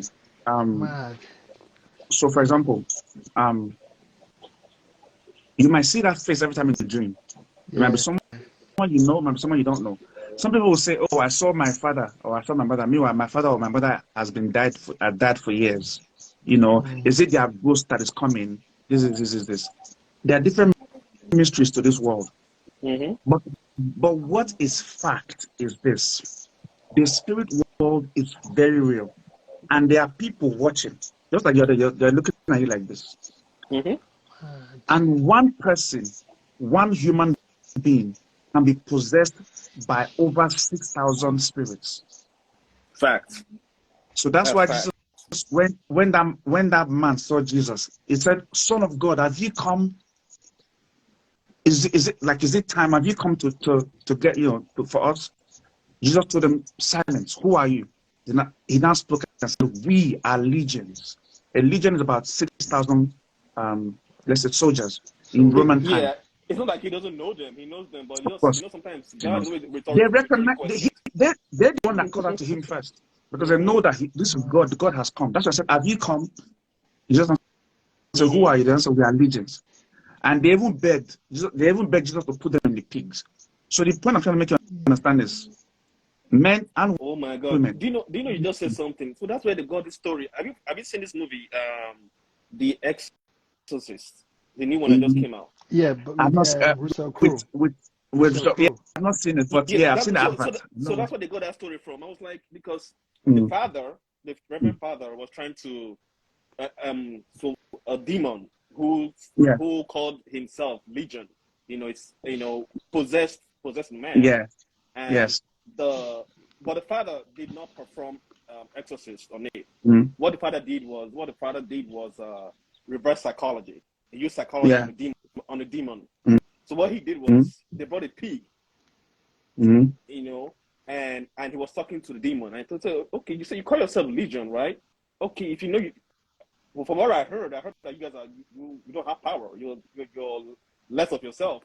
Those demons they're kind of proud. They want to show how powerful they are. That's right. They will tell That's you right. who I am. So he was like, okay, if you're powerful, possess this pig. I want to see you possess this pig. And so you want me to possess, and he possessed the pig, and guess what? They shot the pig, and that was how it happened. I was like, when you said that stuff, and I say, oh, I guess that's where they got that story from. Yes. Yeah, so Kaz, yeah, because my case here, mine is like mad. Like, I used to see this woman here, like we used to make love, like when I mean like hard one, when I mean hard, all the time, like that face. So there was a time she came to me, so she told me, I told her that I don't want to do anymore. So My nigga. yes, yeah. Bro, yeah, this is real, yeah. I told her I don't want to do anymore. So she was a bit upset. So then she told me that Fanta, Yeah. Then I used to like drinking Fanta very well. She told me, I know you like drinking Fanta. I won't buy Fanta for you anymore. Then in the dream, I remembered, yeah, of this physical that I like drinking Fanta. I don't know if you understand. Since that day, I stopped drinking Fanta, Kas. So are you trying to say you have a spiritual wife, huh? No, I don't know, brother. I don't know. You understand? Okay, so wait. My question to you is this: so after having sex with the girl for a while, and then moving on now, you've moved on, yeah, but you keep seeing her in your dreams. No. After that day, I told her I don't want to do anymore. I stopped seeing her in my dreams. I believe God has saved you, because no. Let me explain. There are some people, men or women, because men can have spiritual wives too, and women can have spiritual husbands. There are some women that their job is to either bring in a strong man, or just they'll see your future that, oh, he's going to do this either for God or it's going to be something great. They're seeing your future even though you haven't, so they'll come at you. And there are some that just be like, you know what, this fine, but let me just enter him and then take whatever they can take. And that can actually affect you future wise when you want to actually want to get married. It's so tired spiritual connection, all that kind of stuff. Yeah, Yeah, Cas, incubus and all you're that kind of very, stuff. you're Yes. very right. You're very, very Mad. right. You're very right. So Very, so very right. Correct. with me, I'm a very sexual person. Like I have a high sex drive. You know. Are you a Gemini? Sir? Are you a Gemini? I don't believe in star sign, but I'm a Scorpio. But Okay. I don't believe in star signs. Star signs are for the angels to do, not for humans. Anyway, so no, I can explain about that later. But this with me, God always saves me, even when I'm putting my hand into danger. I just always thank God for my life because He favors me like He does with David. That's why my kids, I named them after a covenant. For example, my first son, his name is Emmanuel, which means God is with me. My second son, his name is Victor. So because God is with me, I'm victorious. And my last boy, my youngest son, his name is David. So God is with me, I'm victorious, favored like David. So my sons are covenant of praise to God. So I say that to say this. Be careful who you sleep with, because some people, they might just look like this perfect guy or this perfect girl, but when they give you something, it will stick. It will just stick. Yeah. It's worse than disease. It's worse than chlamydia, AIDS, whatever you call it. It just sticks to you. Yeah. That's why I And say then women have the key to sex. They have the key to sex. yeah, of course, women have the key to sex, of course. So star sign, something about star sign. Let me explain something about people that keep using star sign thing. Because every time I meet a girl and I want to talk to her, she'll say, "Oh, what's your star sign?" Like I went on a date a while back. The girl said to me, "What's your star sign?" I was like, and I thought I was born in. I think I lied and said I was born in June. Because I wanted to see what she would say. She now went on her phone, pressing the thing. Oh, she now said, "Okay, oh, we click." I said, "Oh, we do?" She said, "I said, yeah, we click because sexually." She said, "Sexually will be compatible. Marriages will be compatible." This. I said, "Oh, interesting." I said, "I told you from the beginning, star sign is not for us." So what do you mean? I said, "Because I gave you a wrong date. So how do we click? Because and I said to her, because I'm November 6th. So then she now just checked November 6th, and I said, "Oh, that one clicked." So I said, "No, we don't click. Because this realm that you're speaking of, you don't understand it. It's spirits. The stars that we see are all children of God." The book of Job 38 says, God said to Job, "Do you know how lightning is created, or how I send it forth?" And then lightning speaks back and says, "Father, I am here." You know when you hear lightning goes, yeah? Right. It's speaking. It's speaking to God. Wow. So Kaz, yeah, sorry to go back to my own case Yeah. now. Does it mean that I have legions in me? But Cas, I have a question. I have a because question though. yeah, because But the Kaz, lady yeah. hasn't spoken. The lady hasn't spoken. The lady hasn't Okay, spoken since. okay, let me Okay. allow her speak. Okay. Sorry, my dear. You want to quickly say something? Okay, I should speak. No, okay. No, hi. Let him go on. Hi, Cass. Hi. Hi. Okay. Hi, Okay. everyone. Let him go Okay. on. Okay. Okay, Then go ahead, bro. Go ahead. yes. So because in my own case now, yeah, I don't know. I don't know if I have legions. I don't know because You seriously, don't know currently, you have what? I don't know if Angels. I have legions Oh, because legions. someone said Okay. something. Yeah, because seriously, cars, yeah. Yeah. When that lady said something about she's a prophetess, I looked at her and I just smiled. I Mm, just, cars, yeah. mm, If I should open my mouth and say something, that thing mm, happens. Anything I dream, it happens. mm. Like it's just, someone told me that I should just pray that, that I have the gift, and I'm like, I don't understand this thing. So the person told me I just use water to pray, and it just works. So I don't know if I have You, some legions in me, you should use water to pray. Yeah, You should use water, water? yes. That's Yes. Yeah. weird. What does that mean to use water to pray? What does it mean? I don't know. What do you think it What? means? I don't know. Why need to ask him? Yeah, Yeah, you should have just to asked pray. him. Mm. Yeah, what's the Let, let, significance let, of let water?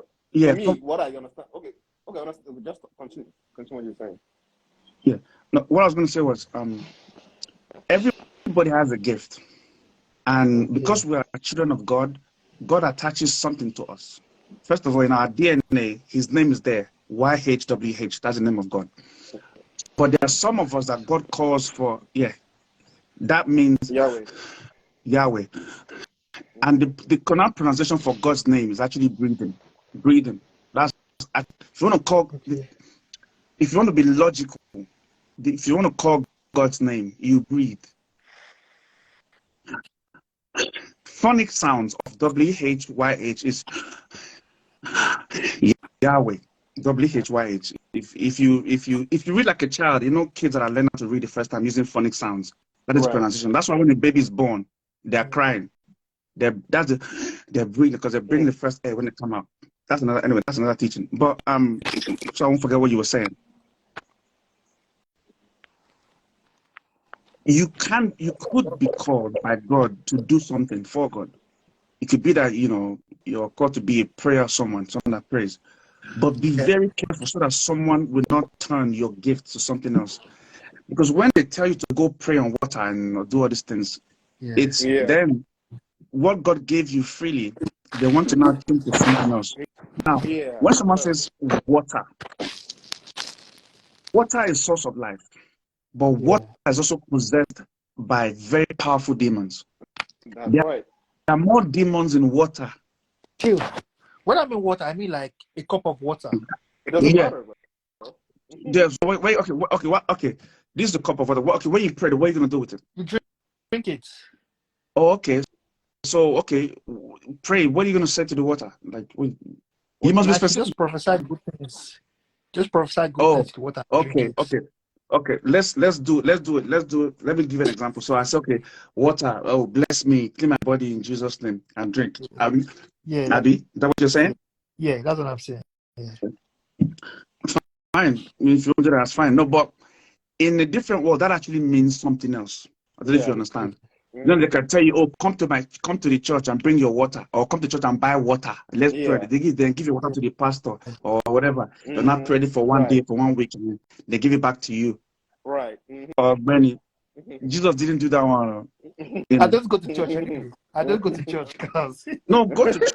Go to church. What I'm trying to say is, we should be very careful with all those things. You know, bring your water to the pastor. This. I can understand, you know, you buy your anointing oil, you give it to your pastor to pray on it. You know, I can understand that. But at the same time.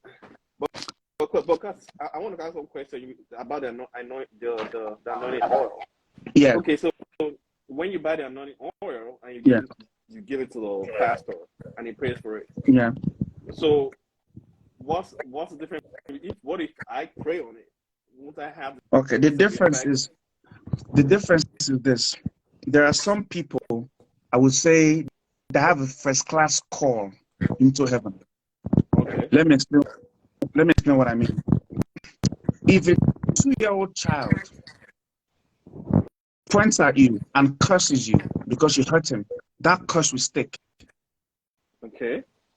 If a man or woman of God that is properly into God points at you and curses you, that curse will stick. Now, when I say 2-year-old child or 1-year-old child, because they are still very much connected to God because they have not sinned. They don't know any wrong thing that they're doing. That's why sometimes when I do crusades, I always do it sometimes in two. I do normal crusade with people, then I do children crusade. When I do children crusade, I always invite women that want to give birth.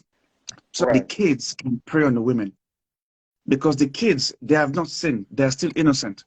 And God said, Jesus said, anyone that hurts these little children, it is better they have a millstone tied around their neck and jump into the water compared to what I'm going to do to them. You understand? Wow. So children are very powerful spiritually. Very, very powerful spiritually. You know, very powerful. Now, men of God and women of God that are really called by God, if they are to take your anointing oil and pray on it, it is a good thing, because when I say direct call, let me give you a story of Moses that most of you don't know.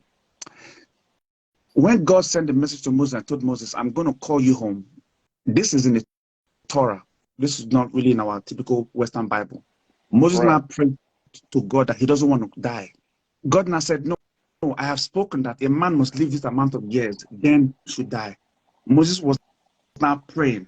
Moses went to the mountain to pray. While he was praying, the earth was shaking, like literally vibrating. And then the people of Israel were now saying, praying that, as the world comes to an end, but angels are not coming down to different people telling them, no, it is your prophet, Mushak, which we know as Moses, that is praying. He's praying that God should let him live longer than he has lived. But God gave an order in heaven that all the courts in heaven should be closed. You know that how you have courts in like our domain. There's also courts in heaven. Right. So because all the courts were closed, his prayer comes to heaven and falls back down, goes to heaven and comes back down. Then the angels were rejoicing, saying, God is fair. Because you will say for the story of David, God was being partial. Because David killed a man, but he was still favored. Killed a man, took his wife, and, lost his crown, but God still gave him back the crown. So are you saying God is fair or not fair? But in the case of Moses, one of the greatest prophets I've ever walked the earth, he prayed, but God said no to the prayer. So when he said no, the earth was literally shaking. Where the Israelites were, it was shaking. So I said that to mean this: there are men and women of God that are truly powerful, that when they pray on something for you, God's power falls on it. So that's why it is of great use to have a true man or woman of God that are connected. And also, if you have an innocent child, if you have a child, and let's say you are going through depression, whatever it is, just tell the child, after teaching them about God, tell them to pray for you. There's a big difference. Why do you think they always, in the Bible, they always sacrifice little kids to the god Baal? Or why do you think they do it even now? They kill little innocent kids. And there's this thing, even it was on Hollywood, it's all over the place in Hollywood, that they said this lipstick thing and some makeup thing that they're selling. It's Helen. What is this made out of? I think it was Sandra Bullock. She now said they're made out of babies. Babies are literally, when God does DNC, what do you call that thing? DNC. What do you call that thing? DNC, and ladies, abortion, yeah. Okay, abortion, yeah. So that innocent baby that still kind of blood and becoming from, they'll take that and to make some lipstick and makeup and stuff like that. You're talking about aborted fetuses used in That's what I'm looking for. Yes. So because she said it makes them look younger. It makes them look younger. Thank you. So in a nutshell, what I'm trying to say is there's a power within children. But once they lose their innocence, the power shifts.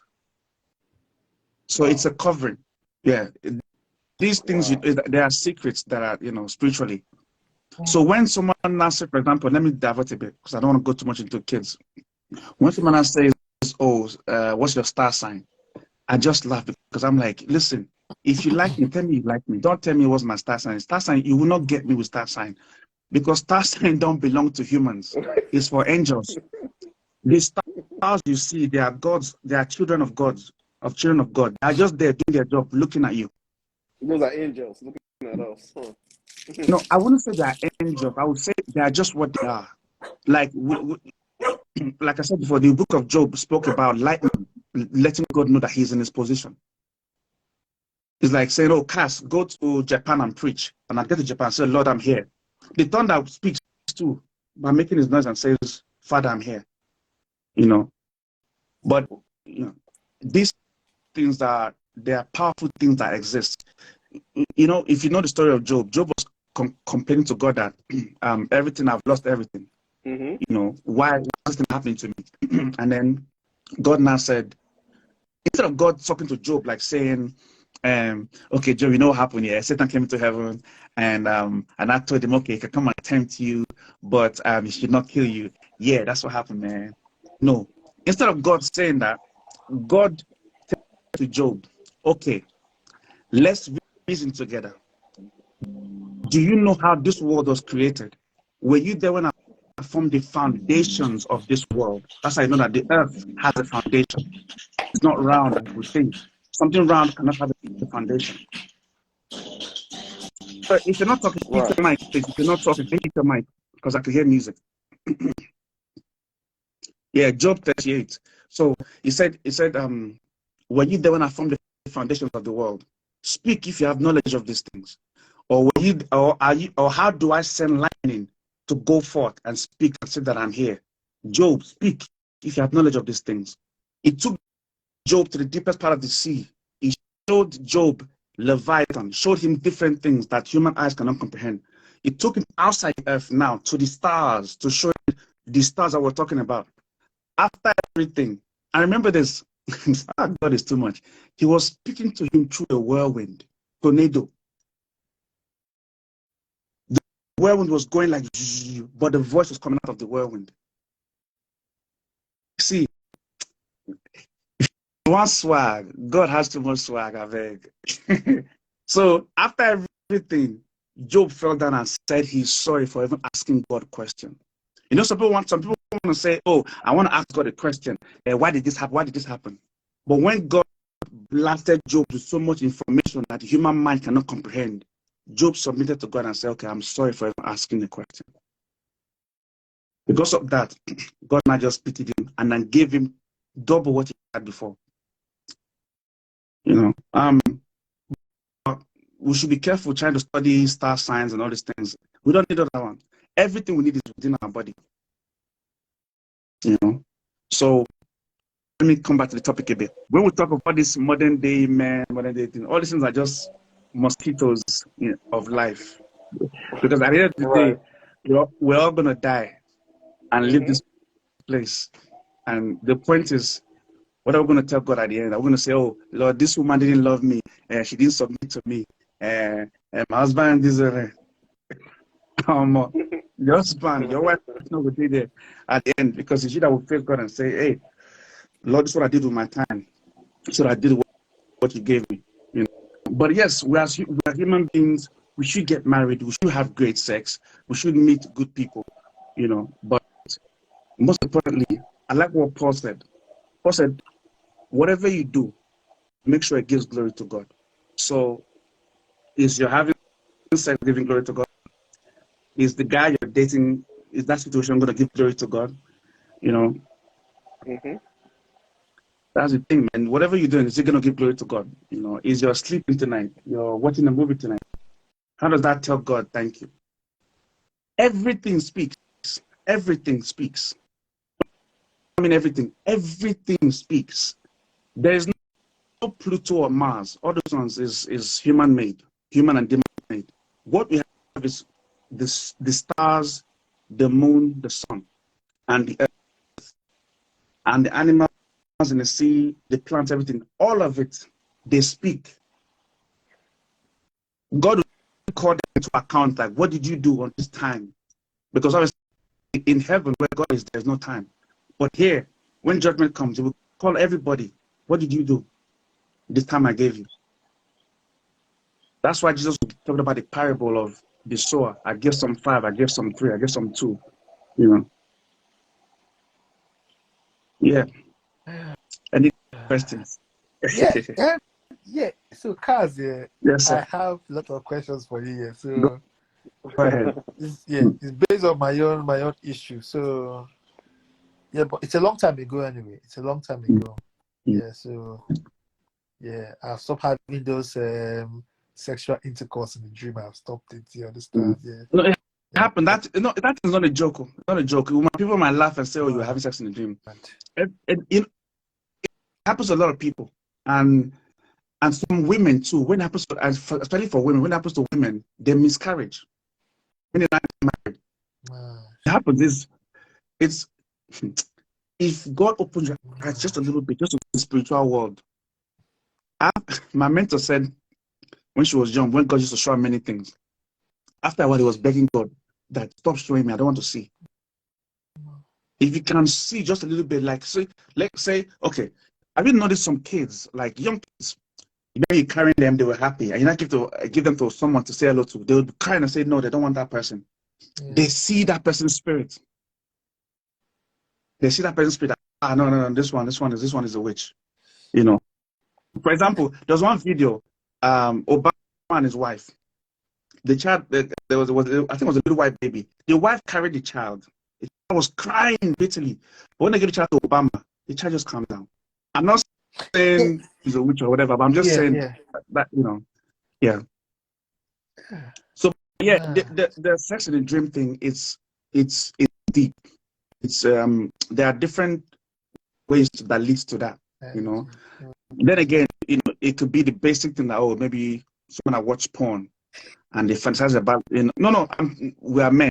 Men, look, me too, I've watched porn before. Everybody has watched porn. Nobody should come holy. We're all sinners. So sometimes, no, I'm being real. Sometimes, some people they Speak start for having yourself, Cass. For yourself. everybody has done it. Let me talk what Jesus said. If you are here, you have not sinned, cast the first stone. So, but the thing is, young guys, well, guys and girls sometimes that start watching porn from a very young age, like 11, 10. Yeah. Their mind get really messed up because they have allowed some other. Because it's like the mind is like a sponge. It's like a you know, and especially what enters your eyes like this, it stays in there. And then a teenage boy now grows up, 17, 18, thinking, for example, thinking anal sex is a normal thing. Like, oh, I saw anal sex in a porn, so let me have sex with this girl, my girlfriend, and try anal sex. No, the dick doesn't go there. It goes in the vagina. You know, that's what God created that part for. I'm just trying to use that to be funny, but my point is, our mind is a sponge. What we observe, and also what we hear too. You know, it's not just about you get this dream because you had sex with this girl or that girl. It can happen because of what you see. That's what I mean. Okay. Then the spirit enters from there and then stays. Okay. It's like a seed. It's like you plant something. You plant something, you know, and the thing just germinates. Okay, let me give you an example. I mean, there's something significant about sex then, you know. Very significant. Okay. Because sex is a pleasurable thing, and Satan knows that we like it. Even the fallen angels joined in it. So that means these humans, what they like, I will give it to them more.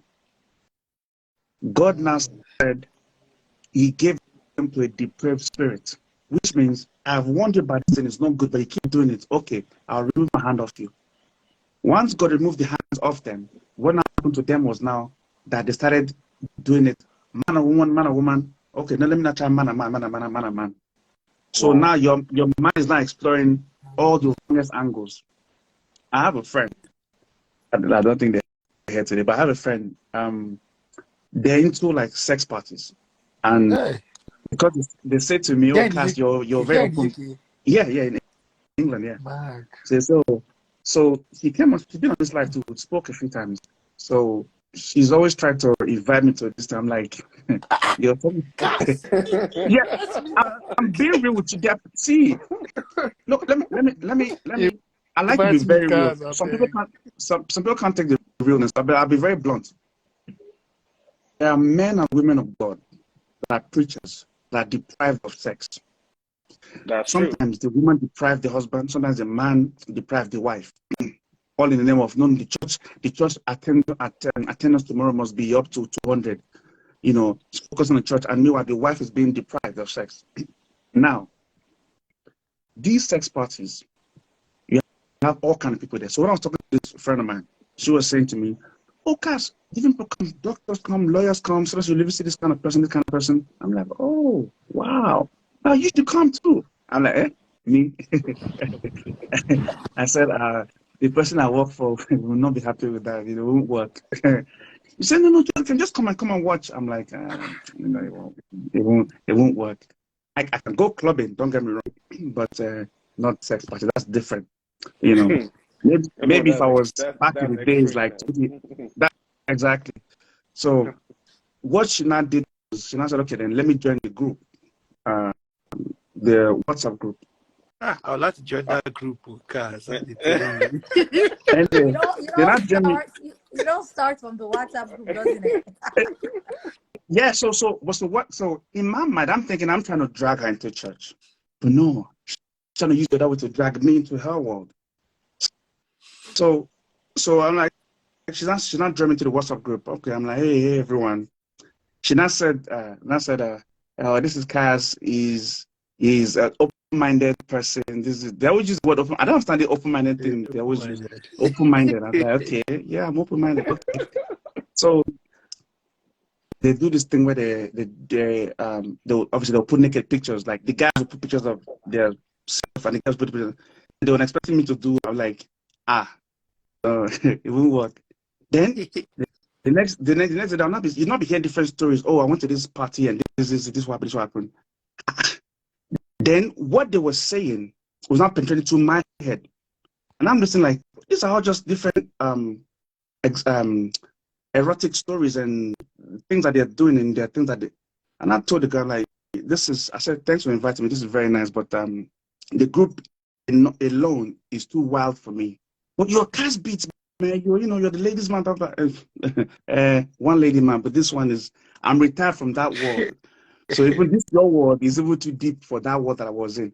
And I just thought that, you know what, it's cool. So I left the group. So the point I'm trying to make you understand is sex is a very powerful thing. And it can drag any man or woman. It can literally pull you. Because, oh, you're a single man, you're a single woman, you're lonely. Oh, just come. This.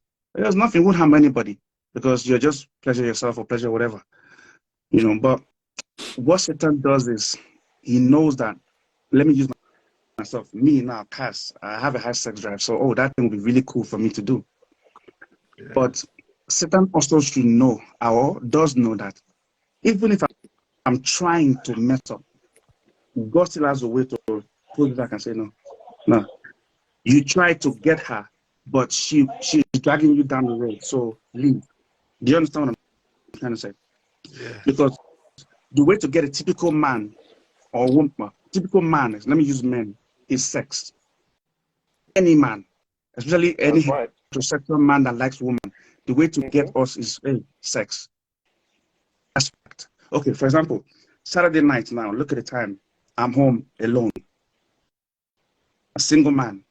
So why don't I have a girl around and just chill, watch movies, Netflix and chill, drink some that kind of stuff. But no, I'm doing church service with you beautiful people. You see the difference? That's the thing. Right. So God knows how he works his own thing, but he knows our weaknesses also. So that's why he sends things to block us. Even in the spiritual realm, they're sending things to attack us. He sends things to block us, Yeah. Thank you very much, Kas. Yeah, Kas. Do you play the guitar? Yeah. I play the guitar? Yeah. A little bit, not very good, but I could play a little bit of Bob Marley, stir it up, but not on your level. I don't think I'm on your level. Just basic. Just basic, not to play for a band. Just one or two songs. Sister, she hasn't spoken since. Yeah. She hasn't spoken. She just listened. She just put the listen. Yeah, let's ask about what do you think about traditional men or modern men? No. Before I ask about that one, what do you think of star signs? When it says star signs, when you go on a date, you see a man, you say, "What's your star sign?" Do you normally ask a guy that? No, I don't. And thank you for the opportunity to join your live, Kas. I like to listen more than I like to talk. I like to learn. As believers, as Christians, I don't think star signs is something to go by. I don't ask you just because I want to see if we're compatible. I mean, it's just to know, not because I'm trying to base any judgment or assessments on it. I don't go ask, are you Scorpio, are you Pisces, or are you Capricorn? Those things doesn't matter to me, really, to be honest. It was designed and created by man. And as Christians, we shouldn't operate only on the physical realm. We should take it to the next level and operate on the spiritual realm. Rather ask questions and pray. Just like the lady that said she got a revelation that the husband she was engaged to, or the guy she was engaged to, wouldn't let her proceed or succeed in her dreams, right? So those are, I mean, if I had gone by star sign, I'm probably sure she would have said, "Oh yeah, we can merge or we can build something together." So to answer you, do I believe in it? I do not. Do I ask for the purpose of compatibility? No, I don't. It's just for conversation. That's just it, just to know the person. I don't strongly or believe in it. Yeah. So what do you think of the idea of marrying a modern man? Are there men that are not modern? I thought every man is a modern man. What do you think? Or what do you think a modern man is? A man who is not hunting or gathering. A man who is not so a modern man. See that definition is subjective. It is what you call it, is what you define it as.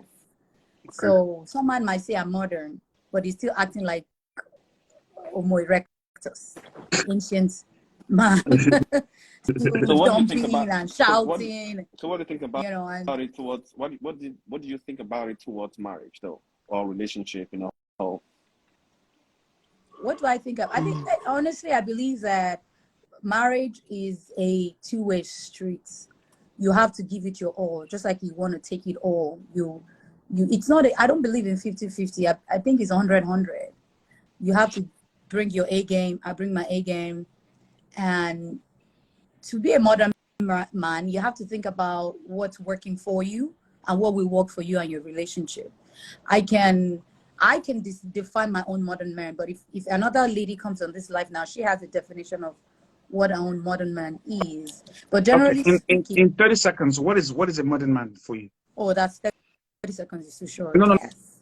no, because of time. So explain to me, what is a modern man and what is a traditional man? So a traditional man, from where we're from African or Nigerian context, a man that believes the woman should do everything in the house, that his only job is to protect and provide. Who's that man? Is it the traditional man you're talking about? The traditional man I'm trying to define. Yeah. The African context. So when it comes to chores, when it comes to helping the woman develop herself, that's not his business. So long he pays the bill. Okay. I like the fact that actually that. Hold on.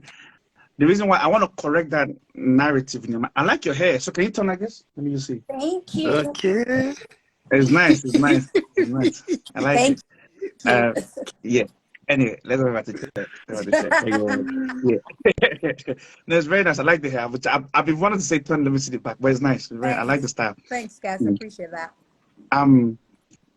When you say traditional man and where we come from, I think your words just now was he's the man just to provide and protect, and then the woman does everything in the house basically. Okay.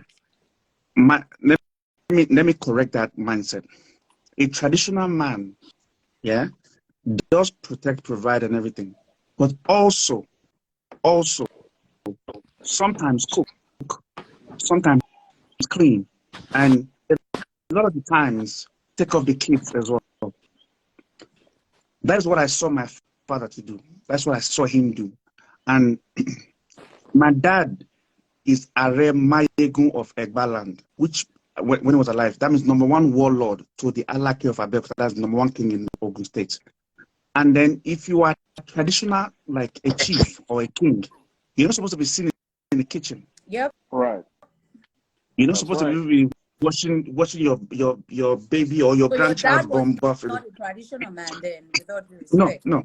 He was semi-traditional. No, I want to correct the narrative. Semi-traditional. No, I want to correct that narrative. No, because a traditional man. Spectrums. No. You can't just not outright say traditional. There are different spectrums. What I use the Bible as my foundation when I explain tradition. Because Joseph the carpenter, which was Jesus' earthly father, taught, he was a carpenter. He taught Jesus how to be a carpenter. Yeah. So teaching Jesus his own trade and teaching him how to be a man was one thing. Do you understand? And also being that the fact that he took charge of Mary and protecting her. You have to go. Okay, bro. Thank you very much. Love, man. Thank you, bro. No problem. One love, bro. Have a good one.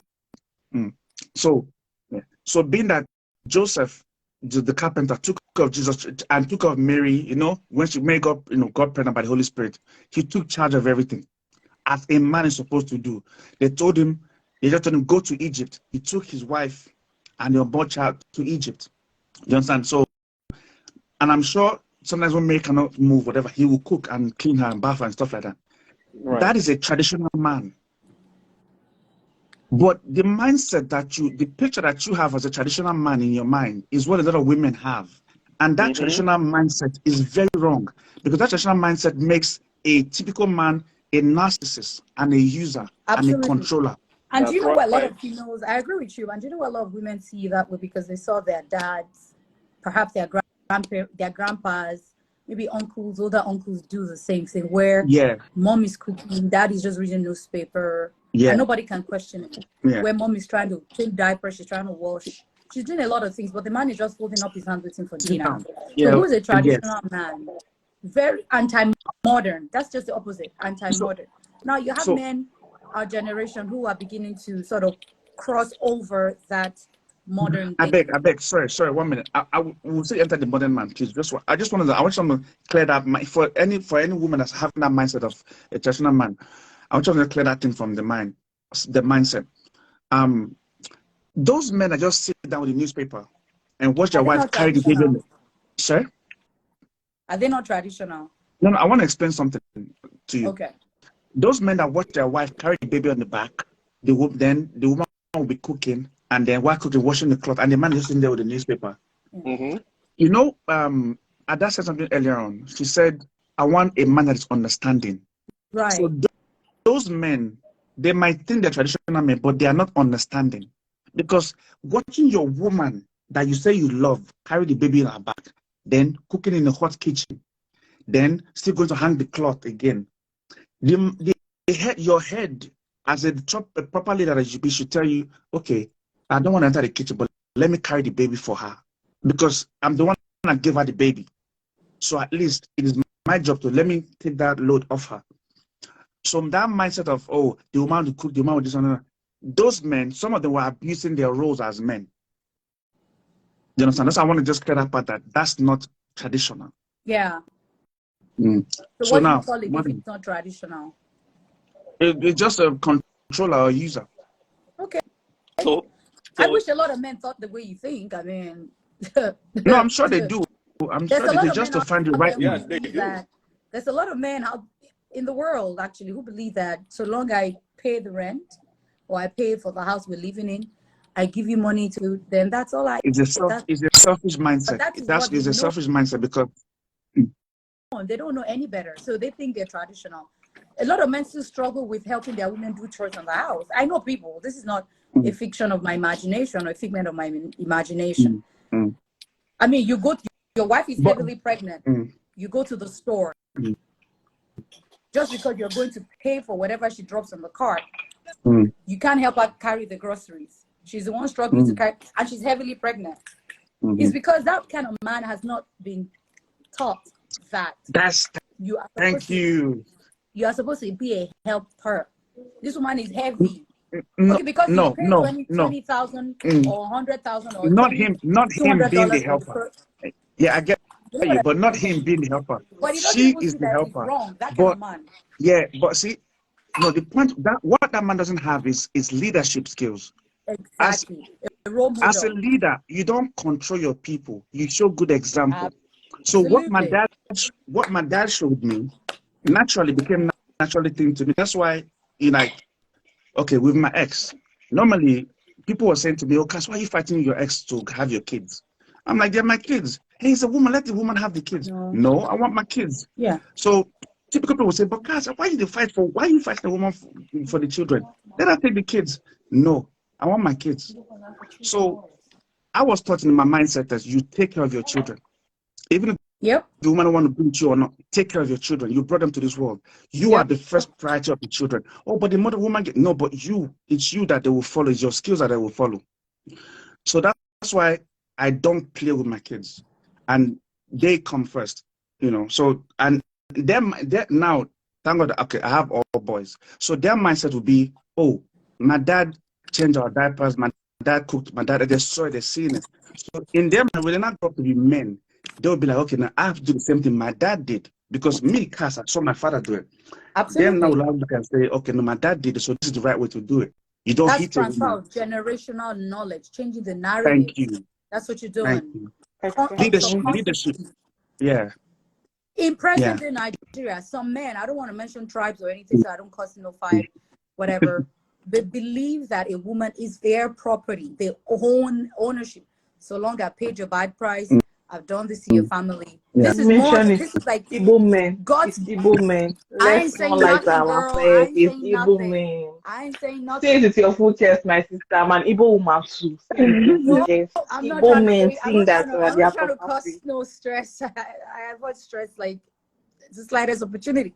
I mean, this was a conversation I had like a month ago, and I was called names. It was on Twitter Space, you know, and I said, in the same culture, a woman being the first child cannot own property. It's called pratilino inheritance. So if I'm the first, Yeah. I'm the first daughter, I'm the first child of my dad. Now, if I were Igbo, my dad is late, I wouldn't inherit all the things he inherited just because I'm from a particular tribe.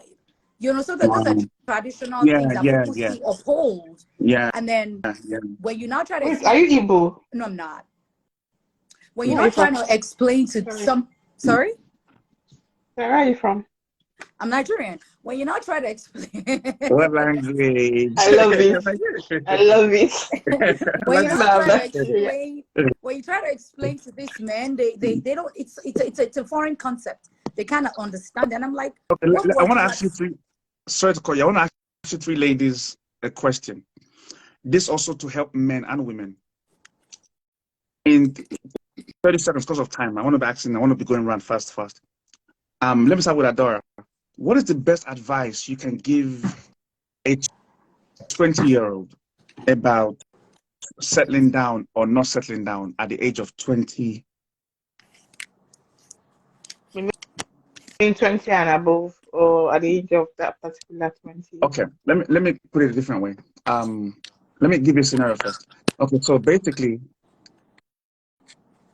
men in 40s or 30s who want to go and marry a girl that's in her 20s, early 20s, because we are hunting for what's that thing they always say? Fresh blood. Fresh. Let me just say fresh blood. Yeah. A 20-year-old is not fresh anymore. So, what is your advice for 20-year-old, 22, 23, 24, and what is your advice in because the reason why I'm saying what is your advice, because some will say they want to live their life and play till maybe they're 30. Some will say no, they want to have all their kids before they're 30, so that in their 30s they can go clubbing even more than ever. So what is your advice for 20-year-old, 24, 23, 24, whatever, that age, younger? 1 minute. It would depend on the person. If this is marriage you're talking about. Yeah. Now, because for me, I grew up in a Christian home. My parents my mom was a deaconess and my dad was a deacon, so I practically grew up in the church. So I found God early, or God found me early. So at 20, I'll say that I was a bit matured than most of my friends spiritually. Do you understand? Now, if I'm going to advise a 20-year-old or a lady in her 20s that wants to get married, first I'll tell her, if she has a strong relationship with God, then I'll tell her she needs it more when she gets married, because she needs to stand in the place of prayer with her husband, or for the husband, for the marriage, for the children, for people. Okay, sorry, no, maybe I didn't channel my question properly. Sorry. Okay. My question should be, my question is, I didn't channel it properly. My question is, if she comes to you and say, I'm 20 years old, I'm 23 years old, there's a guy, because women mature faster than men. So there's a guy, okay, okay, there's a guy in my college, he's 20 years old as well. He said he likes me, wants to be my boyfriend. But there's one guy, his name is Tunde, he's 30 years old, says he wants to marry me. What should I do? Yeah, that's the question. What is God saying? Has she gone to God to ask? No. All right. Okay.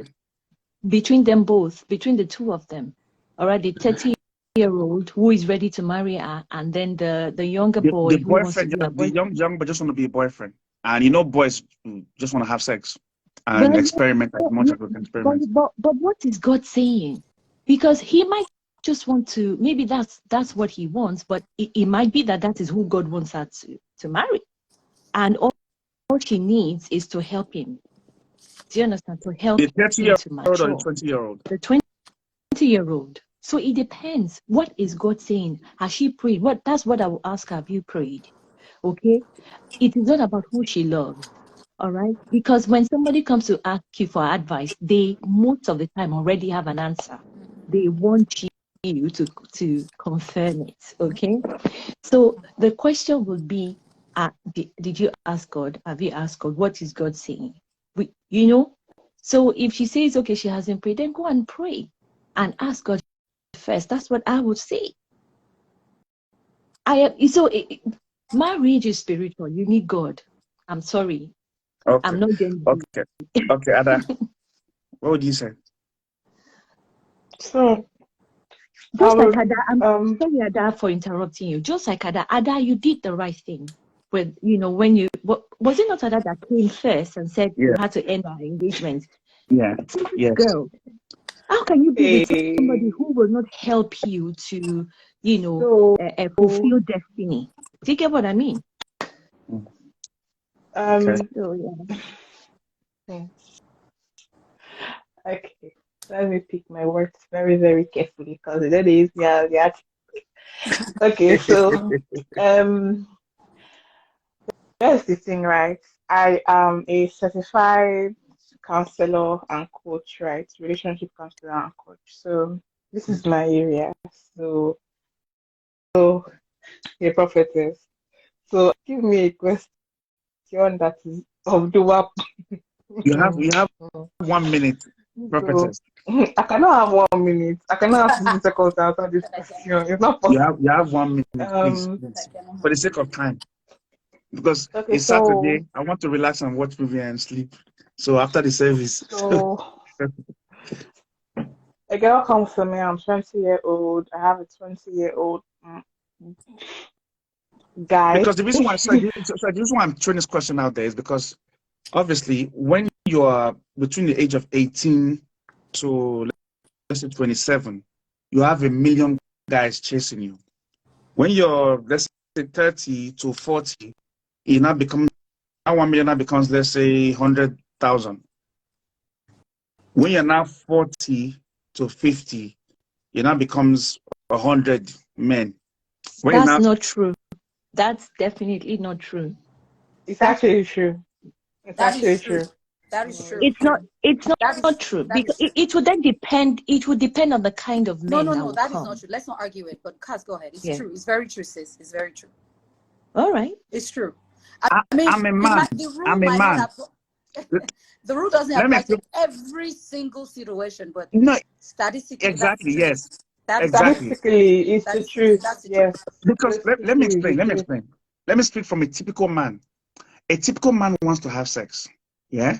So if I see you are 50 years old and you look hot, you want to have sex, I will have sex with you. If I see you're 20 years old, you want to have sex, I'll look at you and say, I can invest here. But if you're 60, I'm thinking, let me just have fun. 30s, let me just have fun. But if you're 25, I'm thinking, and maybe I don't have any kids yet. I say, okay, then I could sow my seed here. But let me just go and have sex with Angela. She's 35. I don't want to marry her. It's sad to say, but it's true.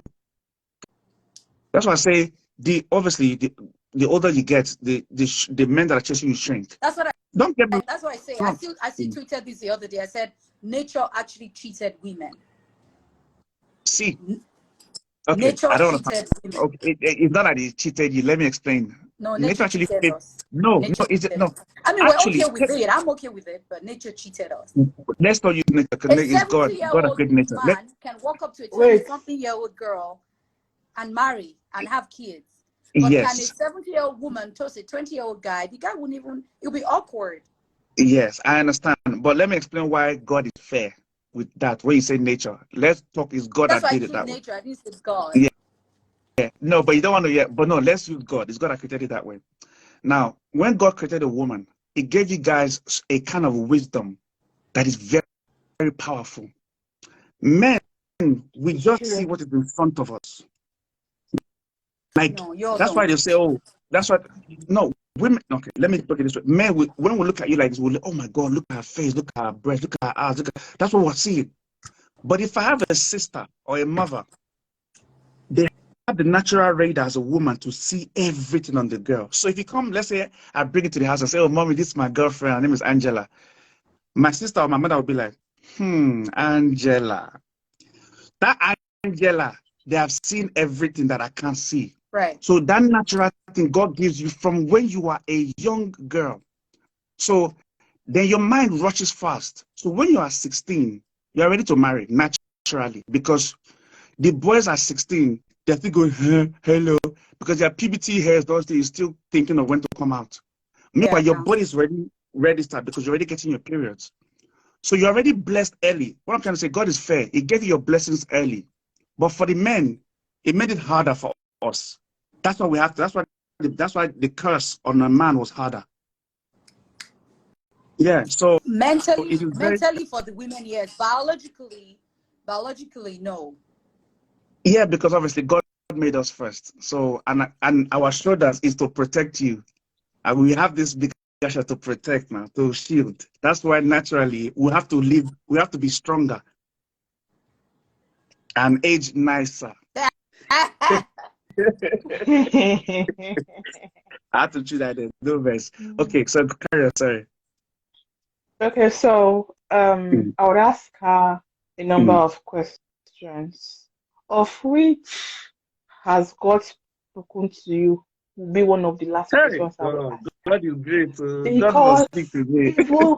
even even me personally, guess what? And I told this to my guy the other day when he asked me. I told him that I was not praying in the first month that we met. I did not ask God anything the first month we met. I don't ask God any single question in the first month I would be mad. Why? It's very simple. I don't know anything about you. I don't know anything about you. What am I asking God for? Do I even know if I really like you that much to take a matter to God? I don't know if we align on a basic level. So what am I taking your matter to God for? God has Okay. given me the wisdom to ask you questions. It is Okay. based on your answer to these You have 30 questions that I will seconds. You have take a 30 matter seconds. to 30 God. seconds. No, so now I'll ask her questions about herself first to help me know if she's ready in the first place for this commitment called marriage. And that will go back as far back as possible. And then I will now ask her questions about her her relationship with these men. Because for me, I prioritize friendship in marriage, really. So my goal is to ask her questions that will help me understand where she is with these men. Because Okay. as said earlier, her name is also Adora, so she's also Ada. Mm, So as Ada earlier, right? What mm, did she even say? I don't forget the one book. mm. No, Anyway, but sha, so I get you. I get you. so I get yeah, you. Makes sense. Makes we need sense to too. I need to know things about this man.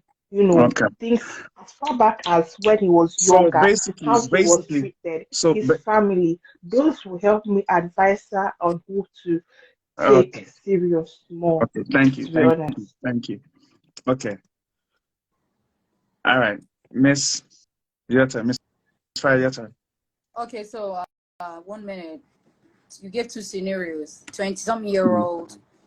She has a Mm. boyfriend, 30-year-old, and then there's this older man, 40 Stop. something. Ask your question. Write your question, please. So go ahead. So, I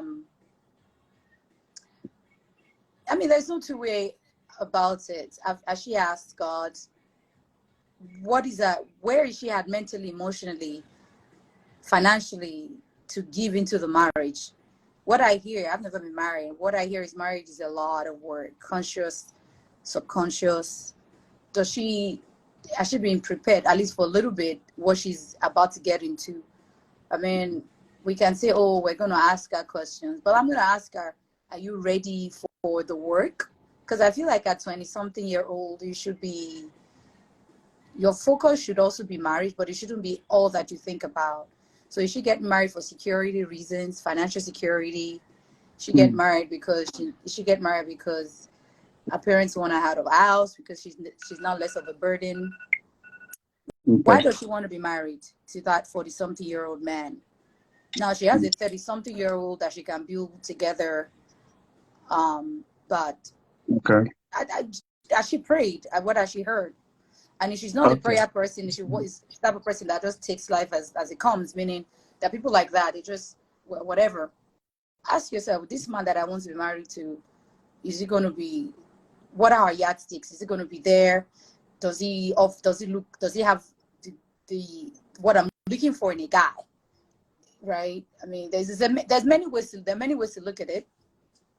But my advice is going to be short and simple. Are you ready for the work that marriage naturally dictates? Spiritual, mental, physical, sexual.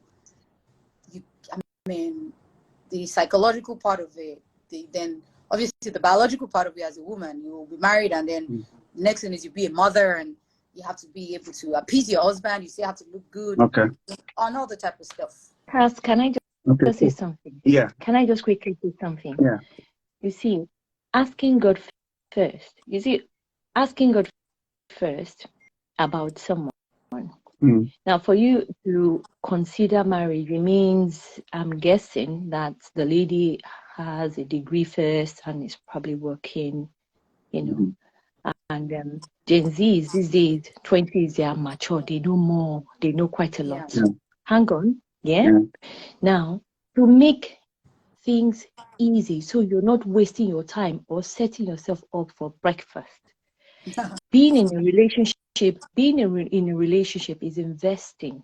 You're investing time, you're investing money, you're investing in a whole lot of things. It pays to ask God first. Now, let me tell you, even if you don't ask God, if you already have a relationship with God and you meet a guy and you kind of like him, you haven't started dating, but you like him and you're talking, God would have revealed to you that don't waste your time with this person before he even says anything. So just don't waste your time and just walk away. That's why I said I would ask you, have you talked to God about it? Then when God reveals to you, then you don't bother yourself. You just know that this guy if he comes, no matter what he says, no matter how much he tries to pressure you into a relationship, you tell him it cannot work. We can just be friends. Okay. It still comes down to God. Okay, that leads to my next question then. I'll start with Farah. Should a young woman be as focused in settling down just as she's focused in her education or work in her 20s? Like, for example, should you be like, this is your studies or the doing, or this is your work, and this is your life. So should you be just the way you chase your money, trying to become the boss of the company or whatever? Should you give yourself the same energy as a woman chasing your job and chasing a married life? Farah. Okay, so I don't know if it's okay to as a 20-something-year-old to start chasing men or start chasing, because the Bible says he that finds, not she that finds. No, what I mean, sorry, I don't know what chase. The woman's not supposed to chase. I just mean like take it serious. See, the same way you take your work serious, you need to be at your job at 8:30. So you hand in your paper, give it to your boss, make sure you do the assignment, blah blah blah blah blah. The same way you're focusing on that energy, that same energy you're giving to that work or that study, should you be also giving that same energy to being settle down? I guess I think so. I think so. But the question is, would you have the same outcome? One, you can control the outcome. The other, you cannot control the outcome. I can decide to You be the come with best. the Holy Spirit. Yeah. You come with Yes. the Holy Spirit. You can't. I was coming Actually. there. So you can't control the Okay. outcome when you Okay. say, Wait. You guys are using God as your safety net, as you should. But No, people, because hold on. No, there's a reason why I'm going there. okay, yeah. There are people Some people who don't know that God that much, right? Okay, I there are get people that's that it. don't have the exactly where same I started. faith. Where I Yeah, started. yeah. There are some people that don't have faith like we do. So they always just life, So that's what I'm trying to say. So I want us to be Practical. able to reach Liberal. them as well. Yeah. Yeah, Yeah. liberal. Yeah. Which was why I started the way I started. You can't control the Mm, outcome because of what happens. You can put in so much effort.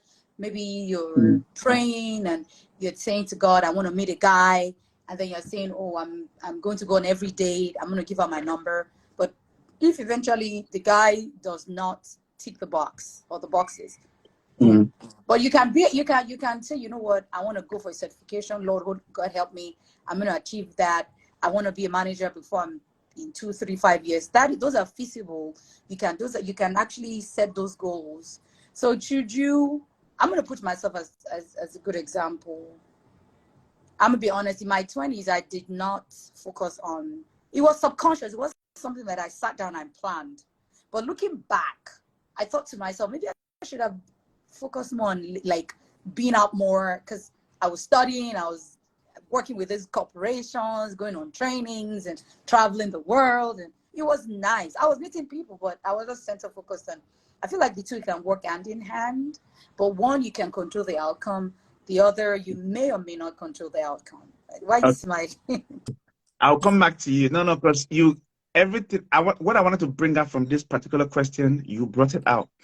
So I'll come back to you at the end again. Adora. All right. So, okay. Mm. I would say that people, that a lady at that age should first work on herself. Self-awareness is very important. But wait, hold up. She's 21. She was 16. At 14, she started experiencing period pains. So 14, she's in secondary school, understanding boyfriends, girlfriends. 16, 17, she's in college, university. 21, 22, her body's properly grown. So she should understand herself. No. Women go faster than men. No, I'm not talking about that. That's physical. I'm talking about mental. Does she know who she is? Okay. Self-awareness. Does she know who she is? Does she know where she's going to? Now, in psychology, right, there are 4 sides. I think I've said this somewhere before. There are 4 sides. It is believed that there are 4 parts to a person. It's called the Johari window. Okay. And there's one side of you, right, Yeah, that is known to you alone. Kas, let me use you as an example. As you are, there is a side of you that nobody else is aware of. Nobody else knows except you. Okay. Yep. Now there is another part of you that everyone knows about it, but you don't. Now people will be telling you that, Kas, you do this a lot, you do that a lot, and you say, no, but I don't do it. Oh, it's not me. I don't do it. But they tell you that you do. They see that side of you, but you are can't not see aware it. of it. Yeah. Now, there is another part that's called the blind spot. Now, there's another part that you know about you. We know you're a musician. Everyone knows that you're a musician, for instance. Everybody knows that side about you. Now, there is that part of you. It's called the unknown side. The unknown part of you is not known to you, and it is not known to everyone else. Now, have you seen that like half of you are not aware of it? That one part that others know, you don't know, is still there. Yeah. And then that unknown side of you that everyone doesn't know, and you don't even know too. Now, in psychology, it is believed that it is that unknown side of you, right, that comes up, that determines the decisions you make in life, the things that you do, the reason why you settle with the kind of women you settle with, the reason why you like certain kind of women, the reason why you do the things you do. It is because of that unknown side. Something happened. Now, that That's why they were encouraged that you go for therapy or you go for counseling, because in counseling, questions will be asked. They will begin to make that part smaller. Then you begin to know yourself more and more. Now, if we're not using God, if you're not talking God now, I would ask that lady, how much do you know of you? Because you go into a marriage or in a relationship with a person and you're arguing or something happens and you're blaming the guy. You're always getting angry. Any little thing now, you're angry. It could be that it is you who is getting angry, but you're not aware and you're pushing it on the guy. And the guy says, I'm not angry. You are the one that is angry because there's no self-awareness. Do you get what I mean? So you need to know yourself. You need to know what triggers you. Yeah. You might not be aware. You know, it's deep and you don't have time. I would have explained further what that means. So self-awareness, I see people, they don't have that self-awareness. They don't know themselves. And they want to go into marriage. Two people who don't know who they are, and then they get married, and then they argue and they fight. And when they're arguing and they're fighting, they go to church or they talk to family members. What they do is treat the symptoms, not the diagnosis. Yeah. Because they don't have self-awareness. And then the next thing, they break up. Let me use OCD as an example. Everybody knows what OCD is, obsessive compulsive disorder. Now, if the man, for instance, is the one who has OCD, but is not aware, he doesn't know what OCD is. The wife doesn't know what OCD is, but the man has OCD, right? Every time he comes back, he will say, you this woman, you're just so untidy. You are so disorganized. You don't clean enough. Why is this cup here? Why is this one there? And she says, but the house is clean enough. But then he complains all the time. And then they quarrel. And then they break. The problem is with who? Him. But I don't think you'll be married. I don't think you'll be married to a partner that has OCD and you wouldn't know before you get married to them. No, you might not know. You might not know. Some people just say, you might not know. You might just use the word that they're hang on, my lady. Wait, let me tell you. Hang on. OCD. Wait, OCD has different stages. OCD has different stages. You might not know. You might not know. If you said baby snoring, you might not know. I am telling you. How can you not know you that might the not man know. has OCD? Were you on blind date? Might not know. You might not know. You might not know. know. Even I didn't even know what OCD was until I got educated on it. But I think you would know. You didn't just. You didn't think it was that intense. Don't say you didn't know. OCD, you might not OCD know. is like, no disrespect to anyone that has disorders. I have seen someone it's like somebody who is married, who is bipolar, and you say you don't know, and you want to be married. You might not know, my dear. You might not know. I've seen someone who married. I've seen someone who was married to a man for close to 12 years and was not aware that what he has is OCD, but she just knows that she tiptoes around the husband. She's always tiptoeing around him like, well, your dad will soon come back. Please don't put this, exactly. Please do this, please do this. So she was just denying it in her head. So she's seen it, but she didn't address it. That doesn't rule out the fact that she didn't know. So she knows that this house has to be clean before it gets back. Now, whether she knows that OCD is something, that's a different thing. But you would know it's there. What you're presenting is like you didn't know at all. You would know. You would know if the person is mentally deranged, if the person is argumentative, if the person is always combative. You would know. You would not know if it's mental health, but you would just know. I know of you were just blind in love to deny I know yourself. of a woman that was calling her husband a narcissist. Meanwhile, she's the one who is in that. She and her own mother are both narcissists. She now have OCD too, but she was calling someone else a narcissist. Some people don't know what you might know. Some people don't know that they have what they have. You know?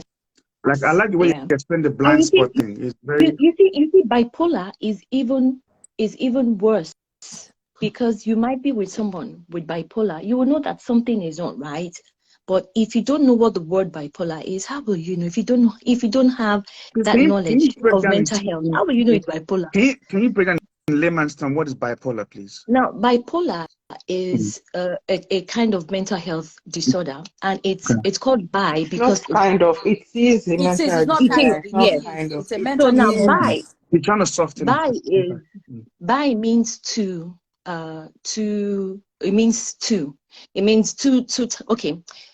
It could be, there's what they call the maniac and the I've forgotten the Simple word. terms, But see, simple terms. Can I chime in? So yeah, somebody who is let me break it this down. morning, Let me break. everyone is happy, and next minute they are moody, they are sad. No, So they are yeah. extreme ends of their This, their yes. emotions. So this moment they are like over the top and aggressive or laughing too much. So it differs with people. Yeah. So maybe this, and one person might be very aggressive, and then another person might be very, happy, and they're just over the top happy, and you'll be like, but there's no reason for them to be that excited or that happy.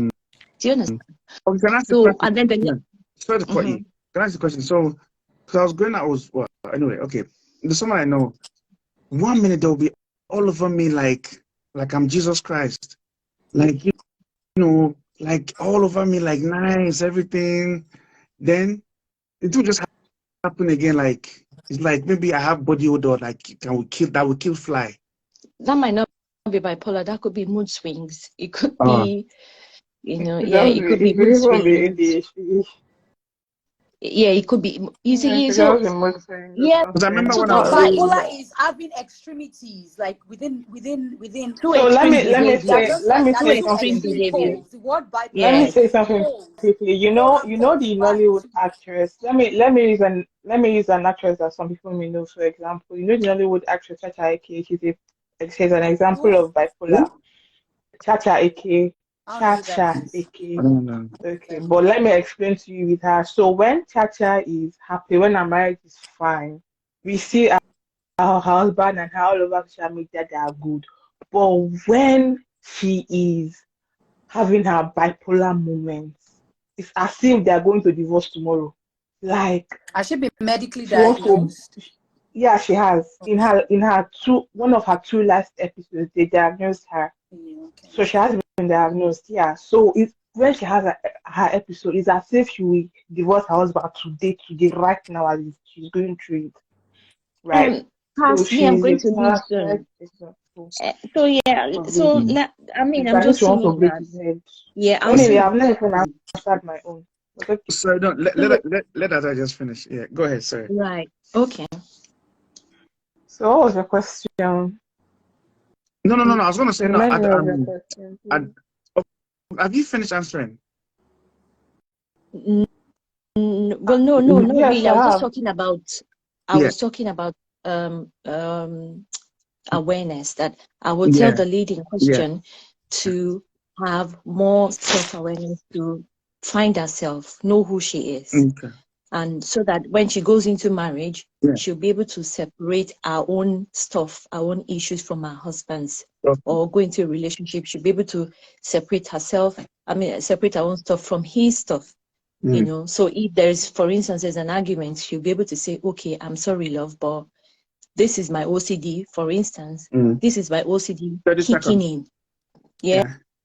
Change your shirt. I'm telling you to change your shirt, not because I think that you're dirty or you're, I'm saying it because my OCD is kicking in and I'm sorry, because she has that awareness. So that's what I was saying. And the husband has enough emotional, the partner has enough emotional intelligence to understand it, because you could be aware and then somebody's not willing to understand where you're coming from. So which is why, again, ties back to it's a work. It's a conscious decision to work it through and work it out. Okay. Perfect. You have 1 minute. I cannot have 1 minute. That's unfair. People have used more than 1 minute. I use less than a minute. Bye, you. Good night. Anyways, what was your question again? Please remind me of your question.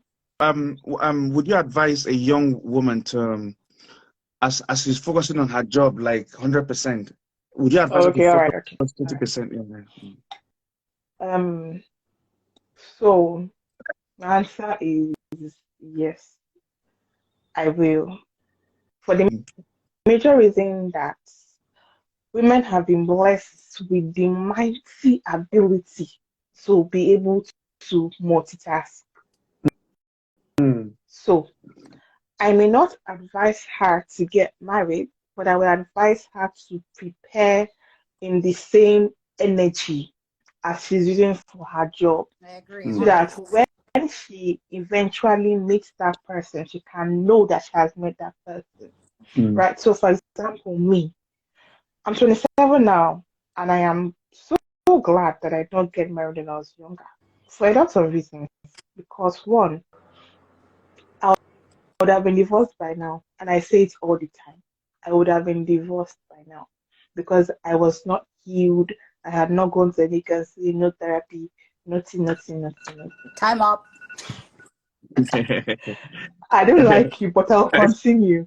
So, so, yeah. So I would say yes because we are blessed with the ability to multitask. Multitask. But I'll also ask her, see, you know your dynamics. I beg of you, go to therapy, go to counseling, you know, what kind of man do you want? Write it out so that I can even know if this man is attainable in the first place, or you need to change your views on the kind of man you want.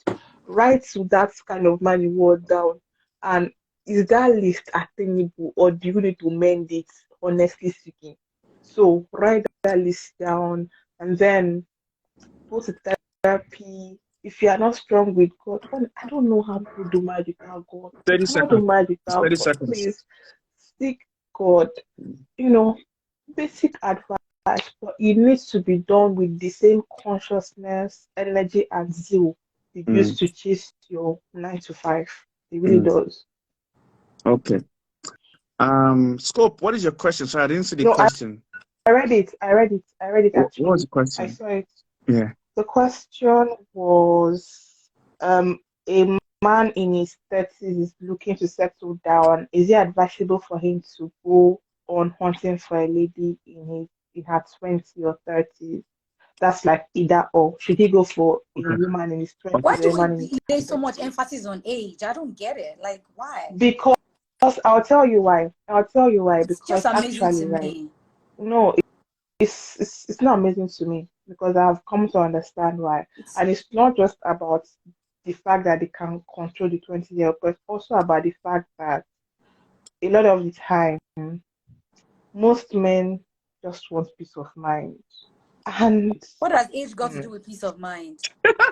see, This if you younger, are in your this 20s, Gen Zs, wait first, these younger ones, wait first. people in your Let, age group, 18 yes, to 30 something, they have lower tolerance to what an older, or should I say an older it group. depends. Me, I'm not a Gen Z. Okay, you're not. I'm I'm not a sorry, but Gen I'm Z. saying Let me these just young put that ones out there. now, if Oh, things are not yes, working, I boom, boom, boom, understand they you. drop it. Do you know what I mean? I'm not disrespect to anybody in Gen Z, but I think you should just No, pick I that agree with individual. you.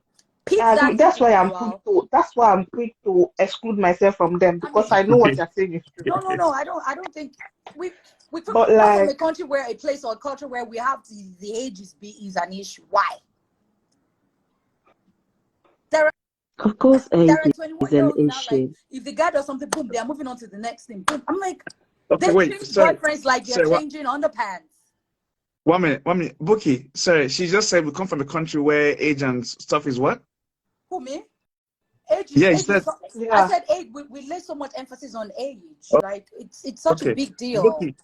No, age is Bookie. important actually. Age Yeah. is important, It is, but but it's not it's not a do Do or I die know? affair, it's but it's not the ultimate. important. It's It's not the not a do or Danny die Sandy. affair, It's but not. it's important. But of course, it's the ultimate, simply because we live in a day and time where there is no respect for anything, does not mean that age is not relevant. What you're saying is that somebody's life experiences is of no relevance simply because you want to get into a relationship with them. Of course, it's absolutely relevant.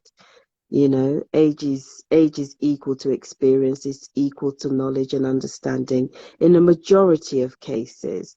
I would say not in every case, but in a majority of cases. And we cannot take the exceptions to now, make that a majority. You might be able to find that is true with one or two people, but as a standard, age is very relevant.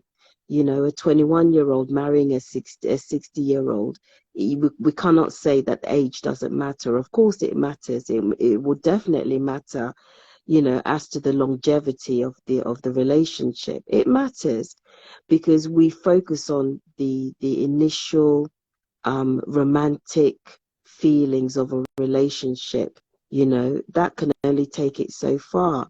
And it's only time and experience that will tell you how well a relationship is going to stand at the end of the day. So age absolutely matters.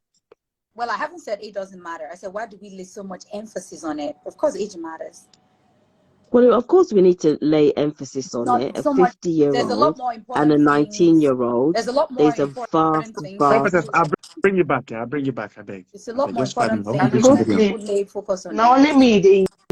me, they always come out. No, no. I've done petition. No, because she came up I will before you. fight you. Yeah. I'll Adama, fight you. Ada, it's been a We'll meet long at time since Edgeway. I've I'll seen fight you. you. I beg. Don't beg. I'll bring you back. I'll bring you back. I just want to put somebody on to.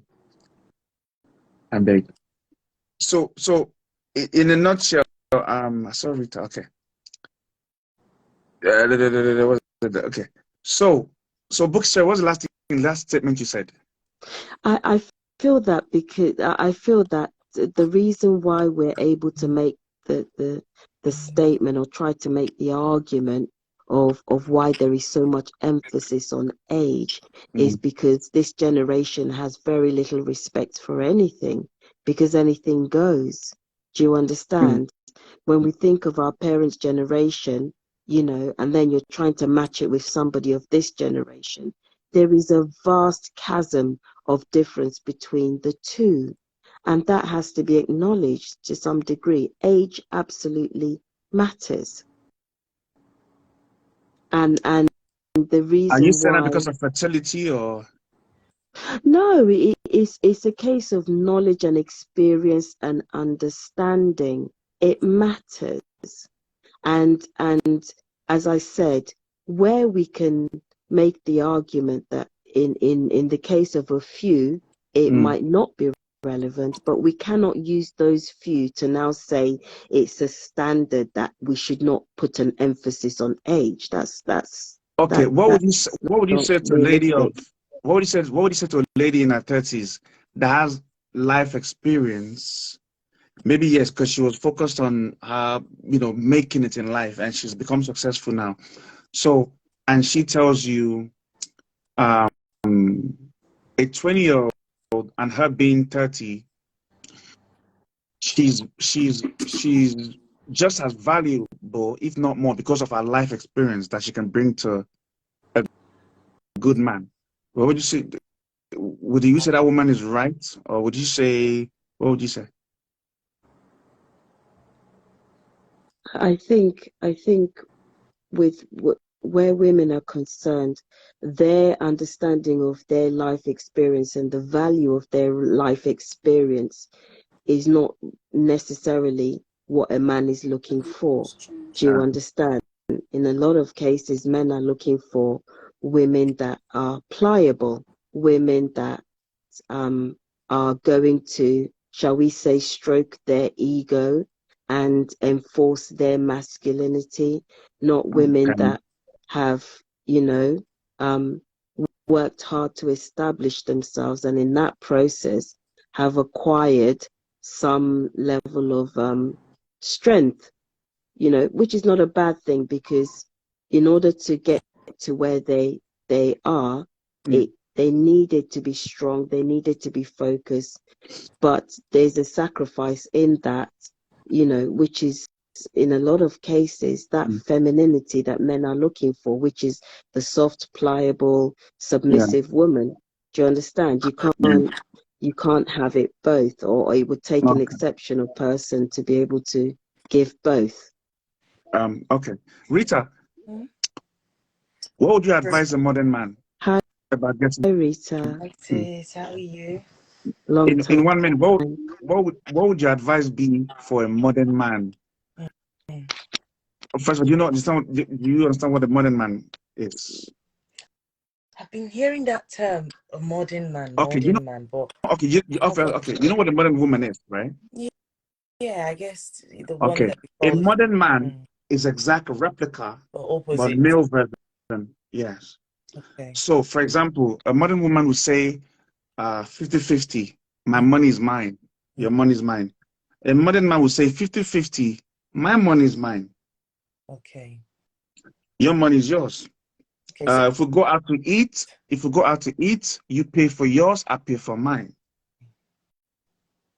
A modern man will not open the door for you. If you open the door, fine. If it's going out, the door still open, I just do it for you like that, you know. okay. So that's a modern man. So would you date a modern man, or would you date a modern man? That's one question. And also, what would you advise modern men? Because the modern men are becoming a lot now. Because anyway, I don't want to go to because, but yeah. Would I date a modern man? Yeah. I like a mixture of both. I don't think I would want, if that's the... No, there's no mixed. You can't mix. You can't say you are traditional and you are modern. It doesn't work. It can't be hot or cold. You got to be one. Okay, if that's the case, I think I would prefer the traditional man then. Strange enough. Yeah. Okay, then what advice would you give a modern man? What advice would I give a modern man? There are a lot of modern men, or there are a lot of men that have a modern mindset, I should say. Like, we'll go on a date, babe, pay for your own, I'll pay for my own, because we're going on a date. But the modern man will chase you, don't get me wrong, he will chase you, everything, but you pay for your thing, he's paying for his own. Okay. If you have an advice for a modern man, what would it be? I would say that's ridiculous, you know. Yes, you know, you respecting a woman does not mean that you shouldn't uphold your responsibilities as a man. I guess that's what I would say. I would say that's ridiculous. As you know, I'm someone that I do believe that women should obviously be respected, and a woman should as well be financially independent, but still I think a man should play his role too. So okay, but okay, then let me twist it this way then. Can I ask Rita a question, please? Go ahead. Do you think, or would you say that the modern man is a response to the modern woman? If a modern man is a response to the modern women, it could be, yeah. I think it's a response. It is. It's a trend. It is more of a trend than how it ought to be, I guess. Sorry to cut you, ladies. Buki, I believe the modern man is a response to the modern woman, because we want to have sex. Men want to have sex. So the modern woman will say, well, if you want to have sex with me, you got to put a ring on this finger. So the modern man will be like, okay, I'll put a ring on it. And he puts a ring on it. And then he now has access to sex. No, there's a point I'm trying to make. And then you marry the modern man, but you don't get the thing that your natural, as a woman, natural things you yearn for, which is the typical leadership, protection, and everything. Because, for example, a modern man, if someone knocks at the door at night, he will tell you, you go first, I'll go after you go, the next one I'll go.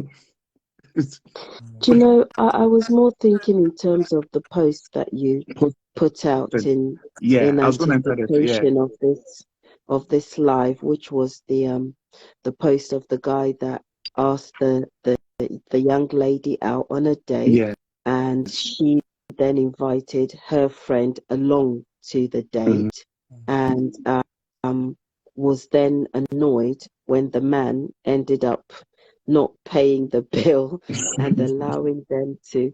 Do you understand? So the issues there with that young lady is her expectation in the first place, I think, is completely out of whack. I don't know that it's ever done where a guy asks a woman out for a date and it's okay for the woman to now invite her friend to be a third leg on the date. How does he then get to know you? How do you understand? Her expectation in the first place are extremely flawed. And whilst I don't agree that he should have just left them with the bill, he should have at least paid for his own portion of the bill. He did. He paid. That's why he shared it within 3 people. It was 400,000 naira. So He split it. I think it was Oh, he did pay No, 130. he his own didn't pay. portion then. He didn't pay. No, He Yeah, didn't pay no, that's to he his what did I not mom. pay. I had thought. to correct it because I had that notion as well that why would you bring your friend on a date? Now, if anyone is concerned, I just got back from Nigeria a month ago with the security situations. They have never met each other. They don't know each other. He was inviting her on a date. She asked, "Can I bring a friend?" Because now I just had the time to look at the video when you posted it. Because Yeah. when we're very quick to jumping into conclusions, right? We don't understand. We don't try to play the scenario. Okay. Because I attacked the girl at first when I read it on Twitter. And why would you bring your friend on a date? So when I finally saw the video, the girl had run it by him. I don't know you. I've never met you before. Can I bring my But friend? isn't that And the the normal guy scenario for and dates, the though? guy was okay with it. The guy said, "Oh yeah, sure, you can bring your friend." But of course, he assumed. I don't know if the guy was just a nuisance, to be honest, because he didn't even pay eventually. And then that was why he was asking, "Send me your bank account. Send me your bank account. I'll pay for it. I'll add more." He didn't No, pay. no, wait. But You went a bit. isn't it the normal that you the point of a date is to meet somebody that you don't No, know? yeah, but that's the point. We're dealing with Nigeria. Let's not think because we're in the West. We think I'm not gonna invite a friend if I'm gonna meet a guy on a date because I know if anything happens to me, there's a system, there is a structure that would fish out whoever does anything crazy.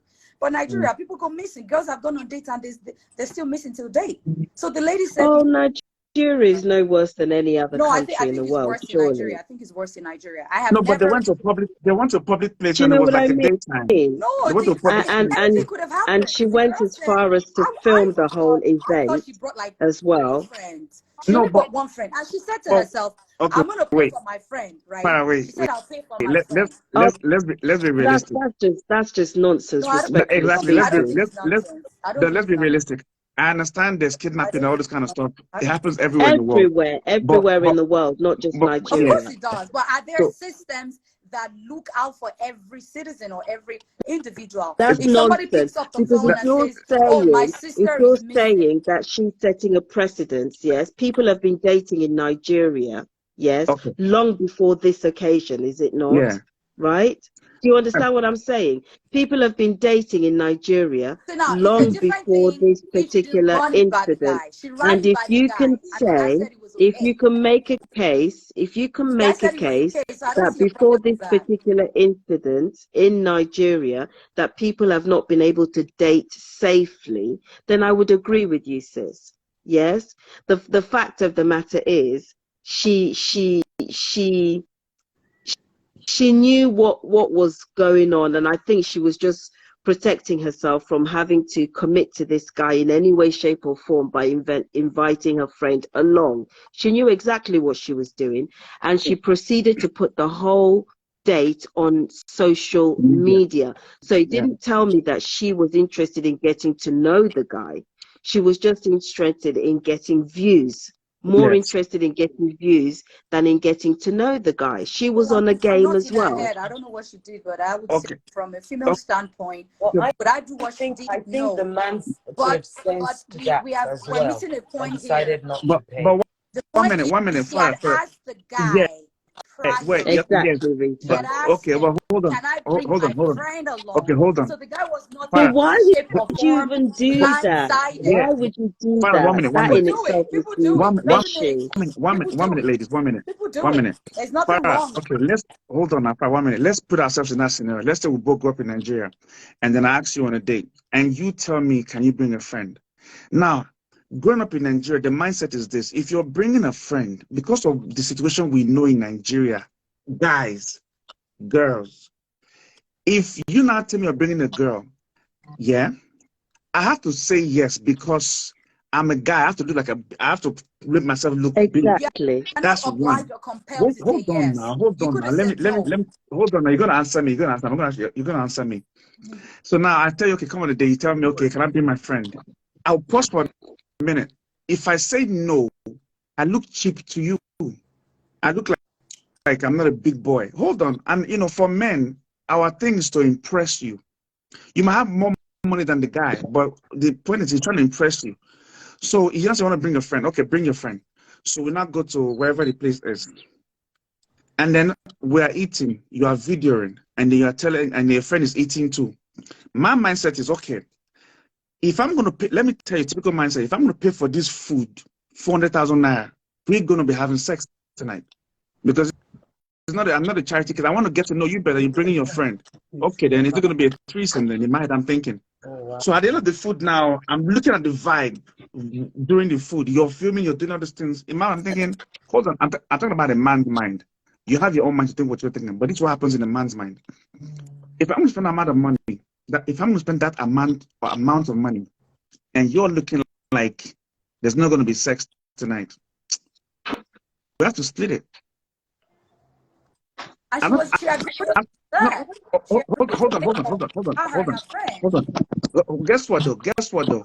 You see the thing with the girl, the fact that she paid for herself and her friend paid for herself, it shows the point that they knew what they were doing. Exactly. If not, they will not come to the date with money. Let me explain. Let me explain.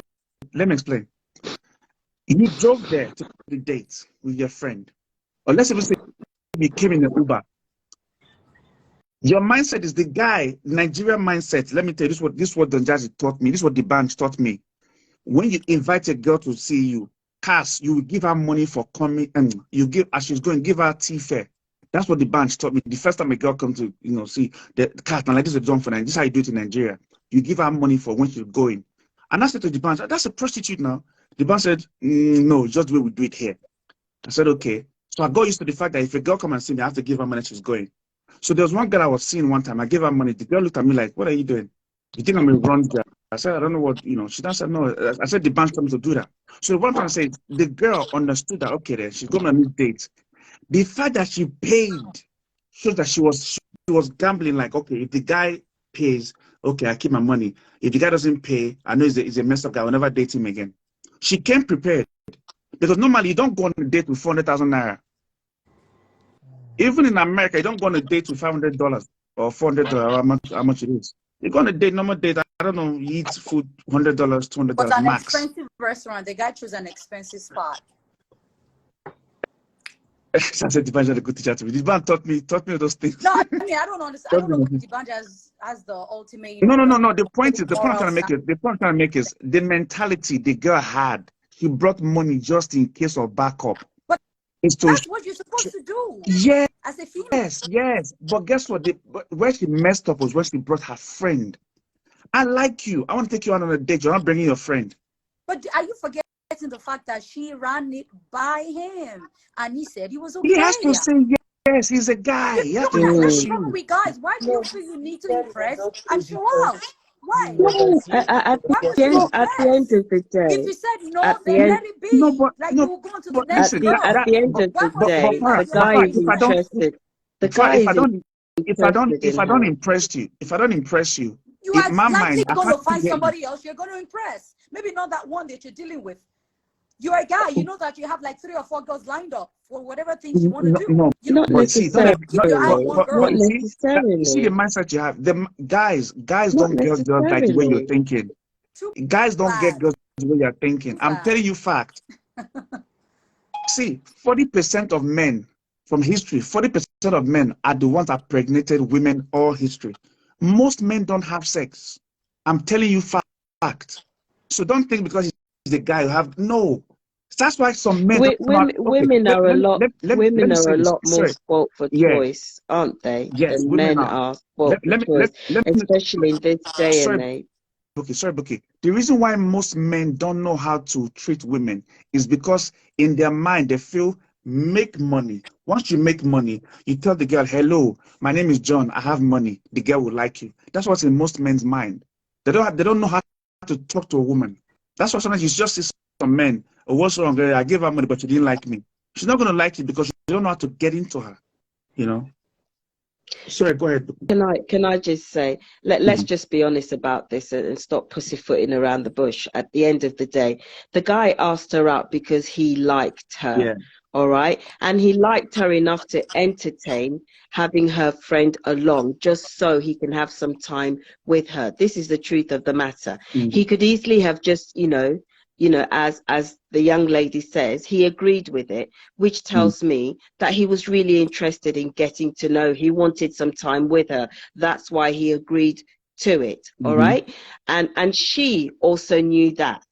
And the question really is why did she bring her friend along? It's insensitive, number one, to do that. When a guy has asked you out on a date, you need to bring your friend along. And if you really didn't feel safe, then don't be dating. Don't be dating, because she's not naive. It's not like she doesn't understand what the world is about. She's an adult, and she knows exactly, you know, the area that she lives in and what. So for me, there's a lot more to it than what she is putting forward as her reason, which is, you know, she wanted to be safe. Do you understand? And she went ahead and filmed the whole thing for Instagram, which tells me that she wasn't really. She didn't film the whole thing. She had recorded. She filmed enough for us to she has the right to do that. And she said to herself, can I everyone does finish, that. Most people do that. You She, record for your can I WhatsApp finish? status, for content. She didn't Well, record actually, no, it's with not the every intention. woman that needs. Most people It's do not it. every woman Most that of this, actually does that. most people It's do not. It's it. not every woman that does that. And there's a big question as to why you cannot have a private moment without putting it out on Instagram. But that's either no or there. That's a choice people make. But you're not going to condemn anyone who does it. My point, I won't do it. My Instagram has 2 posts. I just took some of the posts down. Do I travel the world? Well, as I said, I don't think. Dress well. I don't. It's a choice. My point is, she I said don't she only think recorded. that. She only recorded because she wanted to put on her WhatsApp status. These are Gen Zs. Okay. They feel like having social media If I can presence. finish what I was trying to say, that in itself is problematic. If you're looking to date someone, and you know, unless you're dating that person for the purpose of an Instagram show, that person has asked you out on a date. It's really a private time. It's supposed to be a private time between 2 people, and not for the benefit of the whole world to know what is going on in that situation. For me, her motives from the get-go were questionable. Her motives were questionable in accepting the date with the guy, in inviting her friend along, in filming it and putting it out for Instagram. Those things don't strike me as somebody that is genuinely looking for somebody and is dating to try and find somebody. It doesn't strike me as that at all. Celebrities do it. They go on dates. They put it on social media. Non-celebrities do. They put it on social media. People go out, put it on social media. That's either there or there. It doesn't mean they're ingenious or they're not actually out for dates. It's whatever tickles anyone's fancy. To her defense, I don't know her. Would I do what she did? No. But you got to look at both sides of the coin and not just easily and conveniently condemn her for why can't we believe her? It's not a condemnation at all. It's just everybody. She had said it. She said she was only recording prior because she wanted to put on her WhatsApp status. People put things on WhatsApp status. Why would you put a date on a WhatsApp status? What world do you live in, sis? People do it. Like, the fact that people do it doesn't make it right, and this is the whole problem. This is the whole problem with this modern generation. Nothing is private anymore. Okay. Nothing is private. I have a question. Nothing is private. It's not a good thing. Nothing is private anymore. I'm not going to condemn. Ladies, hold on. Farah, sorry, hold on. Rita, do you think that girl went on a date with that guy, thinking in her head she wants to marry him? Phone is going on. No, they don't even know each other, Kas. They have not met. I know now. That's the whole point. That's the whole point I'm trying to make. Okay, you know what? Let's shift from that. Let's. I want to show you guys something. That's not the norm. Hold on. Your last breakup, was it your fault or theirs? Theirs, because they were boring me. They were boring you? Yeah. What made them boring? You know when they're just like really nice all the time and they just do whatever you want? So like a yes man? Yeah, I don't like that. Was he supportive? Yeah. And he was there for you? Yeah. Was he loyal? Yeah. Isn't that what matters? Yeah, but I don't want to be bored in a relationship. You want to be bored? I'm not fully into it. Women. So, hold on. Let me play this one. Oh, yes, I've lost my mind, Mona. I want to put some action, put some fire, do something. Listen, I wrote this list not because I know everything I wrote there, but because I want us to argue and disagree about something. Be like Pablo. This is saying yes for everything. I touch your beard. Sorry, I push you like this. Sorry, fight me. She's insane. Be a man. Come and fight me. Give it to me white hot. You definitely have lost it. I've lost it. What is it? Worry. Okay. What's the meaning of that? The reason why I post these two videos, I don't. The first one, the girl said she dumped the guy because the guy was too nice. Mm. And the second video, she's saying similar stuff like the husband should fight her sometimes. The girl wrote a list of shopping. The guy gave her all the money for the shopping. She's complaining that you should at least say no to some of the stuff and fight me, and you're so boring. So the point it goes to the second topic here, says why are women getting bored in marriages or in relationships? Is it that truly women really want bad men? No. Sorry, you go ahead. Yeah. For what do you think? Go ahead. She can go ahead. Okay. I was going to say that I think that there's some reason behind the fact that women are a lot more experienced nowadays coming into relationships. Most women have had multiple partners.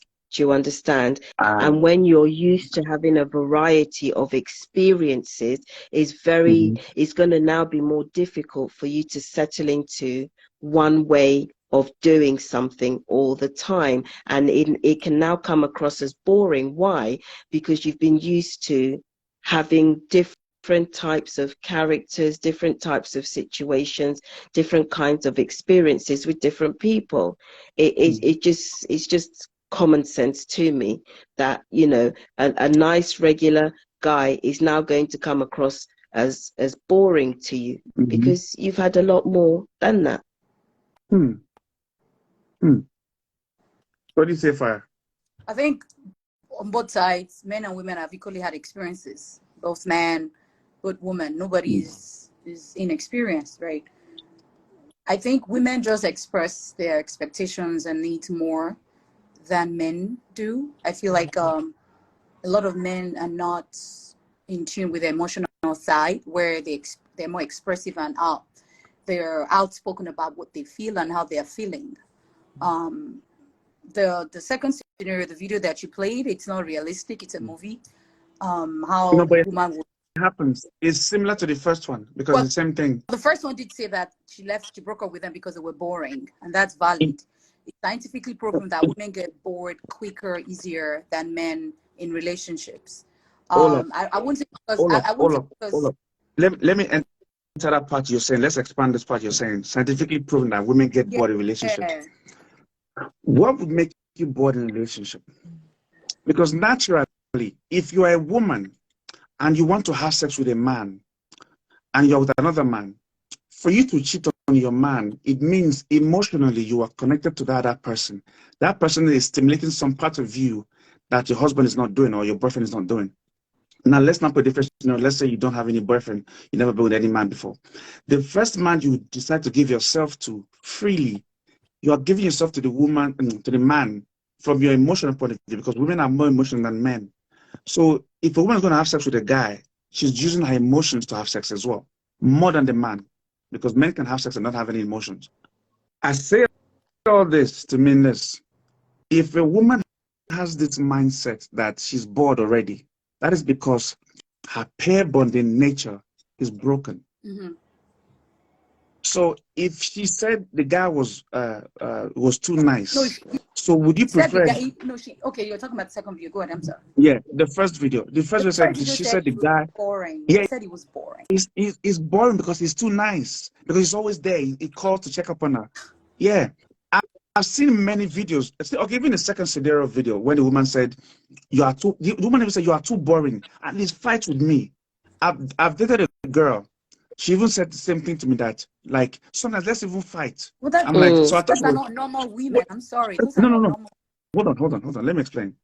She said, let's even fight. My mind, I thought, okay, so we can have makeup sex. She said, no, Cass, you're too nice. Just let us fight. Do you everything just you do? So I'm like, so I don't understand. So in my mind, I had to not think later, after years later, and I thought to myself, okay, maybe she dated a guy that was a bit abusive and a guy that doesn't really care. So she's used to that mindset. I'm not gonna raise my hand and hit you because say we just were arguing and you like it is a turn on. That's some sick So stuff. when a woman feels like the relationship is a chore, what you do daily, constantly, every day, everyone knows a chore is. Women get bored See, because it lacks. if you get bored, that means you have a problem. Because your No, natural nature should you gravitate want to towards spice somebody. things up. You want your man, just like when you were chasing your wife, or before she became your wife, you were doing a lot of things, maybe buying her flowers or doing nice things, and then boom, she's had one or two, and you stopped. Right, and the woman now automatically now sees a relationship as a chore. She's not going to feel the fire or the excitement she felt when I get the Sorry. spicing up. 1 minute, book, 1 minute, book. Sorry, I get the spicing up of the relationship. But Farah, you want a good man, right? Ideally, every woman wants a good man, a man that is not abusive, a man that will provide and protect and everything. This guy is doing everything: money, protection, sex, everything. But he's boring because maybe it's not the complaint is not about the sex. The complaint is about being a bad person. being cantankerous, being attacking. Yeah, that's our problem. She doesn't speak for a lot of women. I know she doesn't speak for a lot of women, but the excuse is he's boring. You want to build a boring guy. That's the point I'm trying to make you understand. Okay, Bookie, go ahead. Let me not talk too much. I think there's a lot of I think programming contributes to that mindset in a lot of young women today. What an exciting relationship is supposed to look like, comes from Rita, your our internet is movies. fluctuating. Sorry, go ahead, Bookie. Sorry.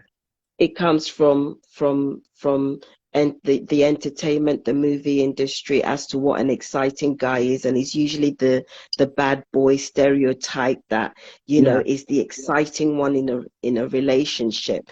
And a lot of women go after that in a relationship, not understanding that they've got something good that is secure, that is stable, that is reliable, something that is actually good for them, but they are after that stereotype of the bad boy as being the exciting option in a relationship. That's number one. And number two is the lack of understanding in modern women that every relationship is a journey. You will get the time when it's exciting, then you will get the time when it plateaus, it calms down, and then you have to work at making it exciting again. But the entitlement is that it needs to be exciting and hot all the time for it to be a valid and enjoyable relationship for them. And that's just not the average guy of today. That's just not just men of today. So the women themselves have some work to do in understanding what a proper and loving relationship actually looks like, and it's not hot and heavy all the time. Okay, Farah, give advise me and advise men on how not to be boring in a relationship or a marriage. Spice things up. In 1 minute. Spice things up in your relationship. How do you spice it up? How do you spice it up? I'm getting there. I appreciate your woman. That's okay. I appreciate your woman every little bit. Things that you do. Okay, they do. That's the point. That's what he was doing. I get it. The things that you did to her prior, saying I do or will you marry me, continue it. So I saw a video on Instagram and I thought that was really interesting. So two of you should consciously decide. That was my Nigerian coming out. Go on a date night once a week. Travel to go outside of the city that you are once a month. Pick a destination together, and in a year, go to a resort. Travel, plan, like you're going on your honeymoon. I appreciate that for the little things. So sometimes she said, "Babe, you know what? Don't make dinner tonight. Let's take out." Only a crazy, insane woman wouldn't appreciate those things. The little things count. You don't. It's not until you buy me a Birkins or you buy me a $20,000 bag that then I was always romantic. No, the little things, like she's pregnant, for example. Lift up her child. The stress. The Yeah, lift up the yeah. baby. I used to do that with my ex. Lift Like, I used up to the raise the child. tummy up with the Massage her. baby. It releases endorphins to calm her down. She's carrying a human. She's carrying your seed. Little things like that. People that have been married for 20, 35 years, we need to bring them. They don't want to come out because they don't want the rest of the world to jinx it. But there are beautiful marriages out there. 20, 30, 25 years, 15 years. These are things that tell you they do consciously. It's not, I'm tired today, I need a break. Or, no, you have to decide to want to do these things. Lord knows my man, when or if he comes, boy, that guy is enjoying. I'll make him feel like the most loved black man in the world. He's never seen it.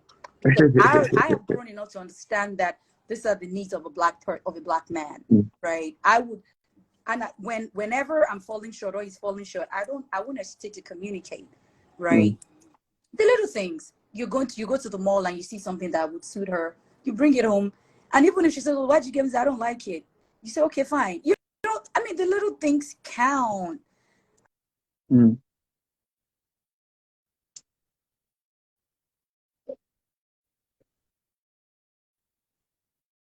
Your guy. I want you to be my woman. It's more of ego than anything else. It wasn't boring before. At least you knew him. It wasn't boring before you dated him. Something. So, because even if someone grew to be boring, you let them there too, right? Because something you were not. There was no fire, maybe. But now this person is boring. Now you want to leave them. It's the entitlement and the selfishness for me. If I've addressed it and you're not changing, that's a whole nother ball game. But if I say, babe, you know what? You're changing. You didn't used to do these things before. Now you're doing this.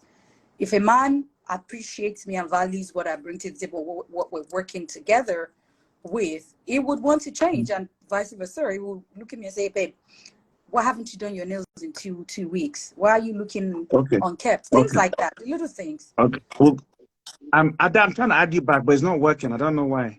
I've taken your trying to add you back again, but it's not working. Okay, we'll go for 10 more minutes. We're going for 3 hours now. The question just left my head. What left your head? The questions, I just want to just bask both with you quick. I think very differently. I think very differently from her, in the sense that I understand that marriage is not a place for my needs or his needs. It's a place for our needs, and our needs can only be met based on what our circumstances will allow us to do. And the fact that, so what if you don't have the money to address all these little niggling issues? Does that mean then that your relationship cannot be spiced up? Do you understand? It's a case of understanding what your situation is, and understanding what marriage really is supposed to be all about. And it's a union of two people coming to create an environment that is good for both parties. Do you understand? And there is an element where we as women expect sort of like more treatment from our men because we are women, and I think that needs to be addressed. Men need just as much attention and spoiling in the relationship as women do. Do you understand? But I think it's important to really consider what is the aim and the goal of marriage. It's not about satisfying ourselves and making ourselves feel good, because the situation might not allow for that all the time. And it's knowing how to be content with one another in the good and in the bad.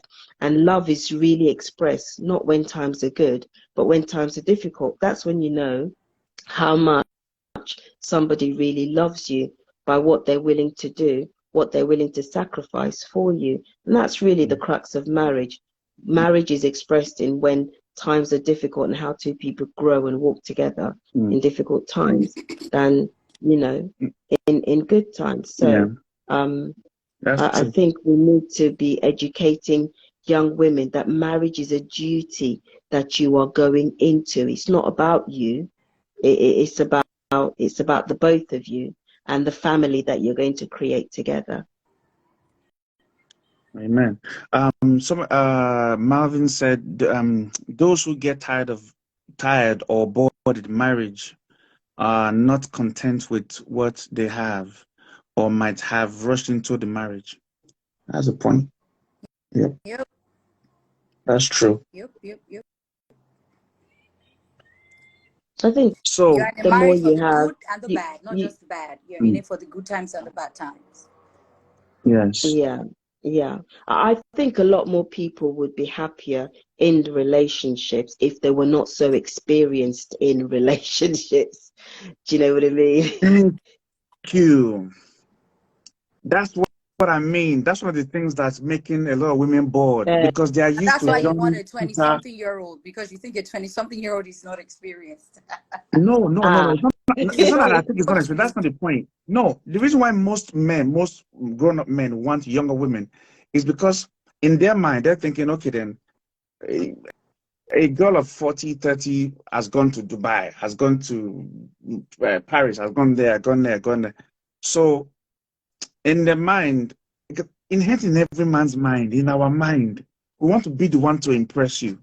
Yeah, we can go to To be the one. Seychelles. We can go to No, Maldives. hold on now, You don't have to go to relax. places I've been to.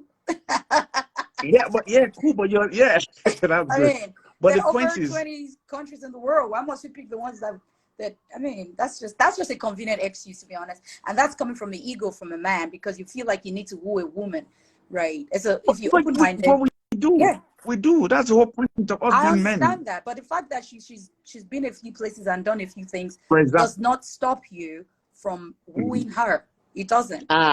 Change your Sissy does. no, It it depends shouldn't. what she's been through. for example, It okay, let shouldn't me stop use a you. soft It example. shouldn't stop you. Let me use a Creative. soft example. Hold on. Let me use a soft example.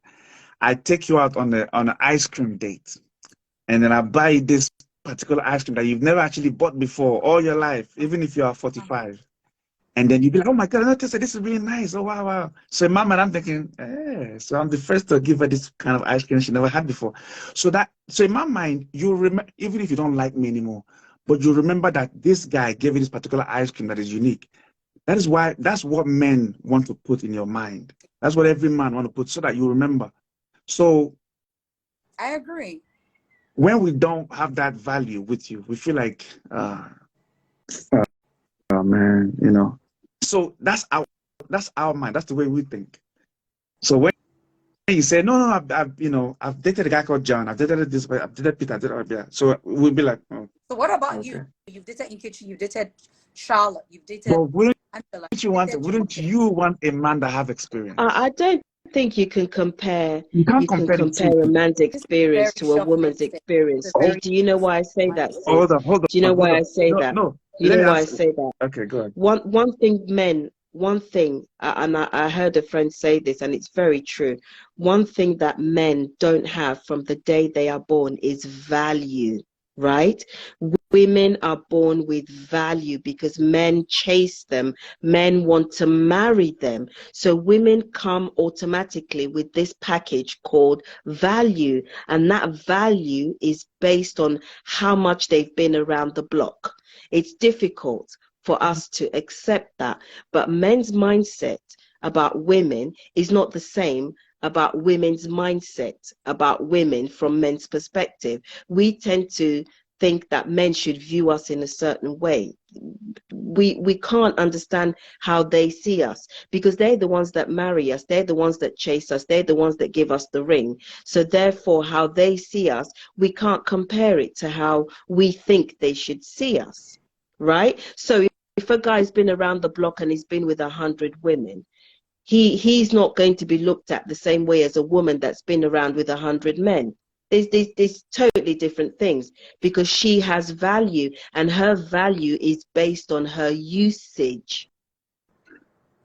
Let me put it in a funny way. So, Queen Farah, let's say, let's say you really like me, you really find me to be your ideal man, and then I come to you and we say, okay, let's go on a date, and we're on a date now, and I tell you, oh, I'm actually a virgin. That's fine. Of course you say that's fine, but wait, okay. I want the girl in you to speak, Honestly, not the lady in you. the girl in me, that's fine. Why would you think that that should be a deal breaker? Is what I don't understand. I'm not saying it's a deal breaker, maybe I'm but in your mind, the first thing in your mind, like, he's a virgin, he might not know how to please me. That thought will come naturally. However, I shouldn't base anything on that, because you know, as much as you are a virgin, I could be a virgin as well. You know what I mean? No, you're changing the scenario. Wait, no, you're changing the thing. You're moving the goalpost. So if You're I came moving to the you as a goalpost. female and I said, "Oh," You're a if you came to me and I said I'm a virgin, if you come to me and say you're a virgin, wait, hold up, you're messing up my head. I'm glad if you, the woman, come to me, if you, Vicky, like, if you, the woman, come to me and say you're a virgin, in my mind, you are very valuable. If I come to you as a man to a woman and say I'm a virgin, in the woman's mind, you are not valuable, because from an experienced woman, you want an experienced man. I guess that doesn't make me a woman then, because why would I think he's invaluable? But majority of women want, majority of women don't want a virgin man. Majority, because there's always that minority. Yeah, yes. Okay, true. The thing is, if a man is a virgin, as long as he has the financial value, because that's what really matters to women.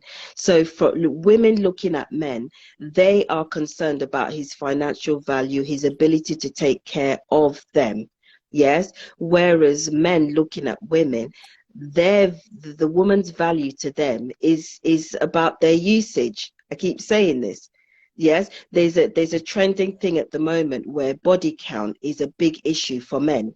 A woman's body count is a big issue, and it goes to confirm what I'm trying to say, is that a woman's usage is what a man considers when he's looking for a mate, whereas a man's financial ability is what a woman is concerned with, not whether he slept with however many women. That's not her real worry. Her real worry is, can this guy take care of me? Can he provide for me? Can he protect me? And all of that.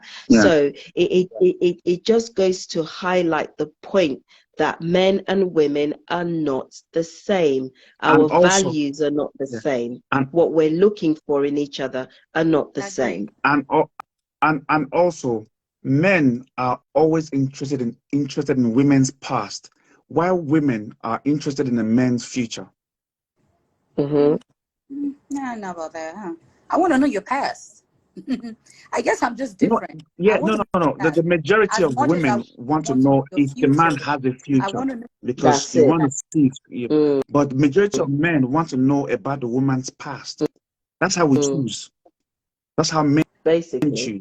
Oh, so your name is Anna? Okay.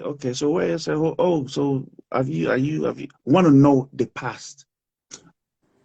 And you guys want to know. They basically want to know that their mate hasn't banged you, or or anybody in their close friend circle hasn't had a relationship with you, that you've not been, with several different men. Why that's important to them, I don't really know, but it's important to them. It's to do with, because I can't be, God forbid, married to one girl now, and then remember my friend has been with her, and when I've been thinking of my friend. I'm like, it messes up our mind. We want to know that you're a virgin, or you never been with anybody I know.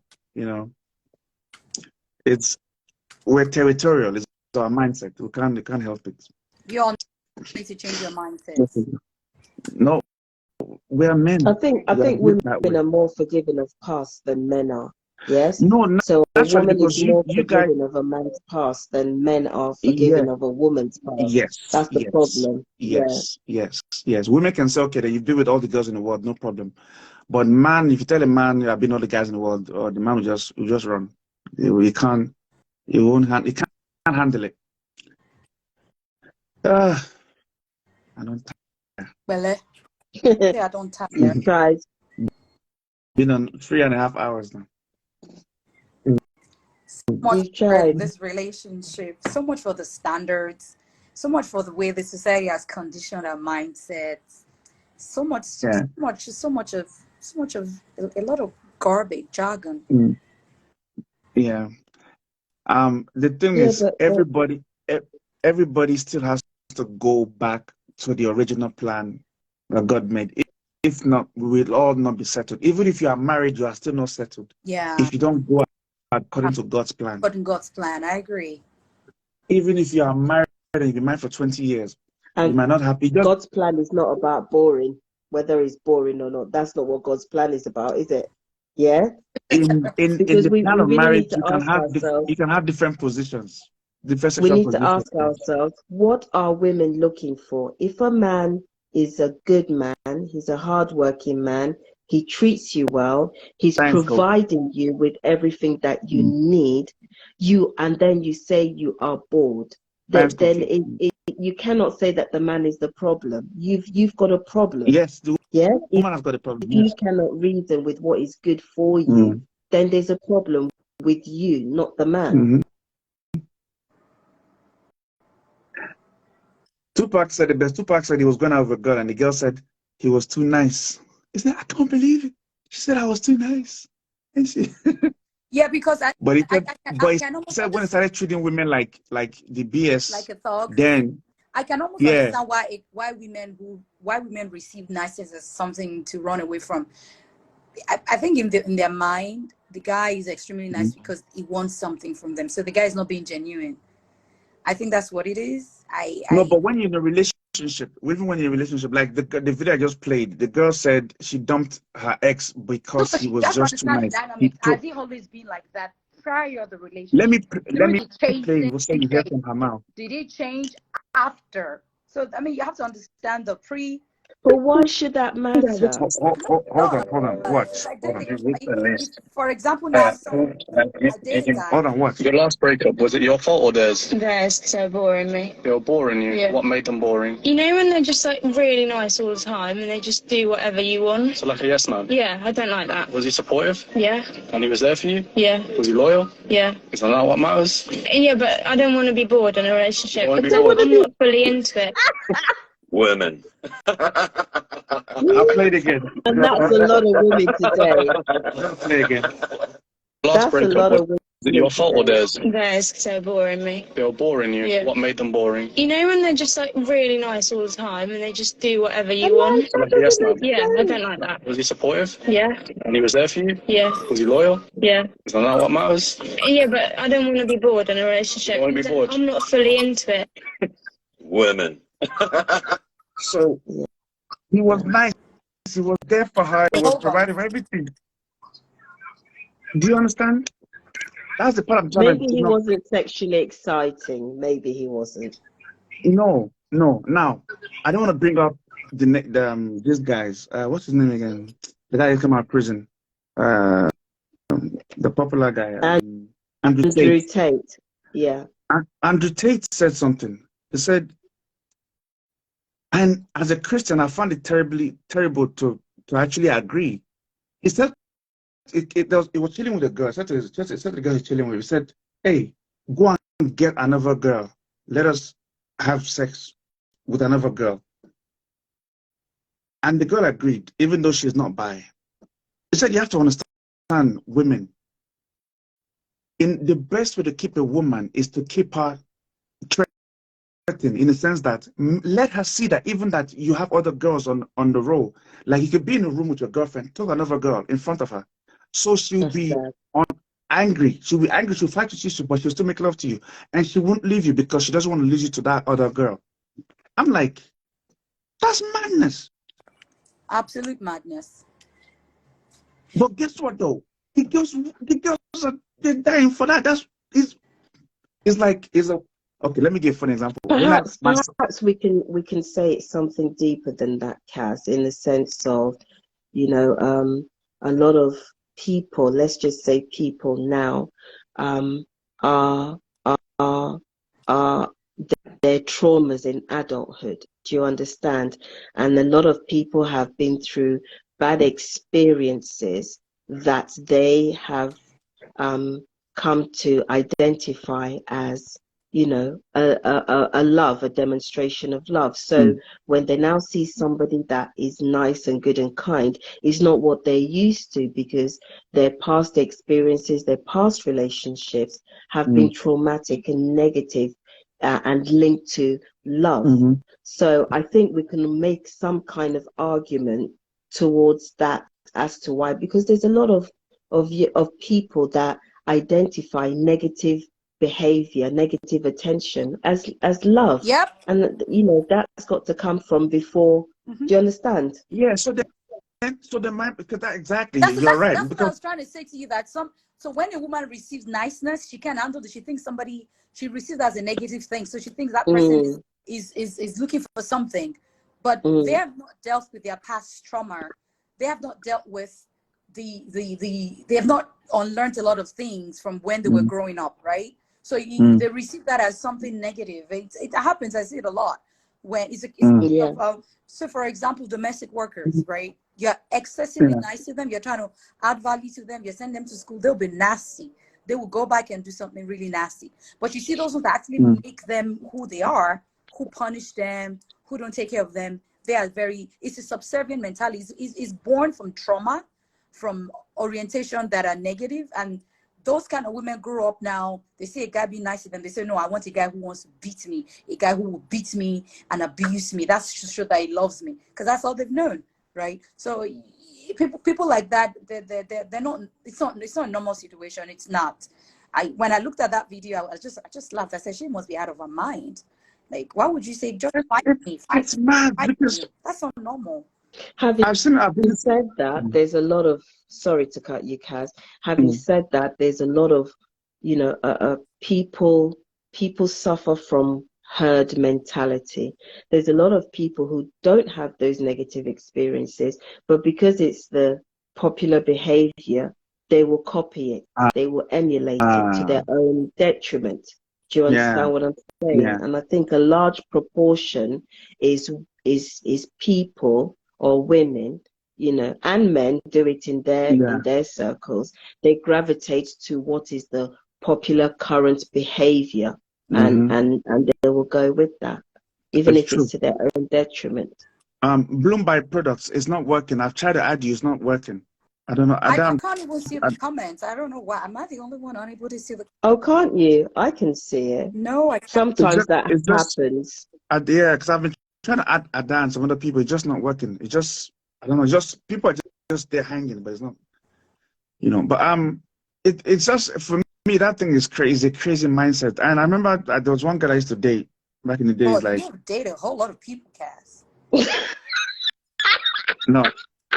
I don't want. Okay, it was my ex. I'm not Evangelist. judging. I'm just joking. I joke a lot. Well, I'm I try to find 41, so I'm 41. I've been around. So, but anyway, Evangelist. Been there, done that.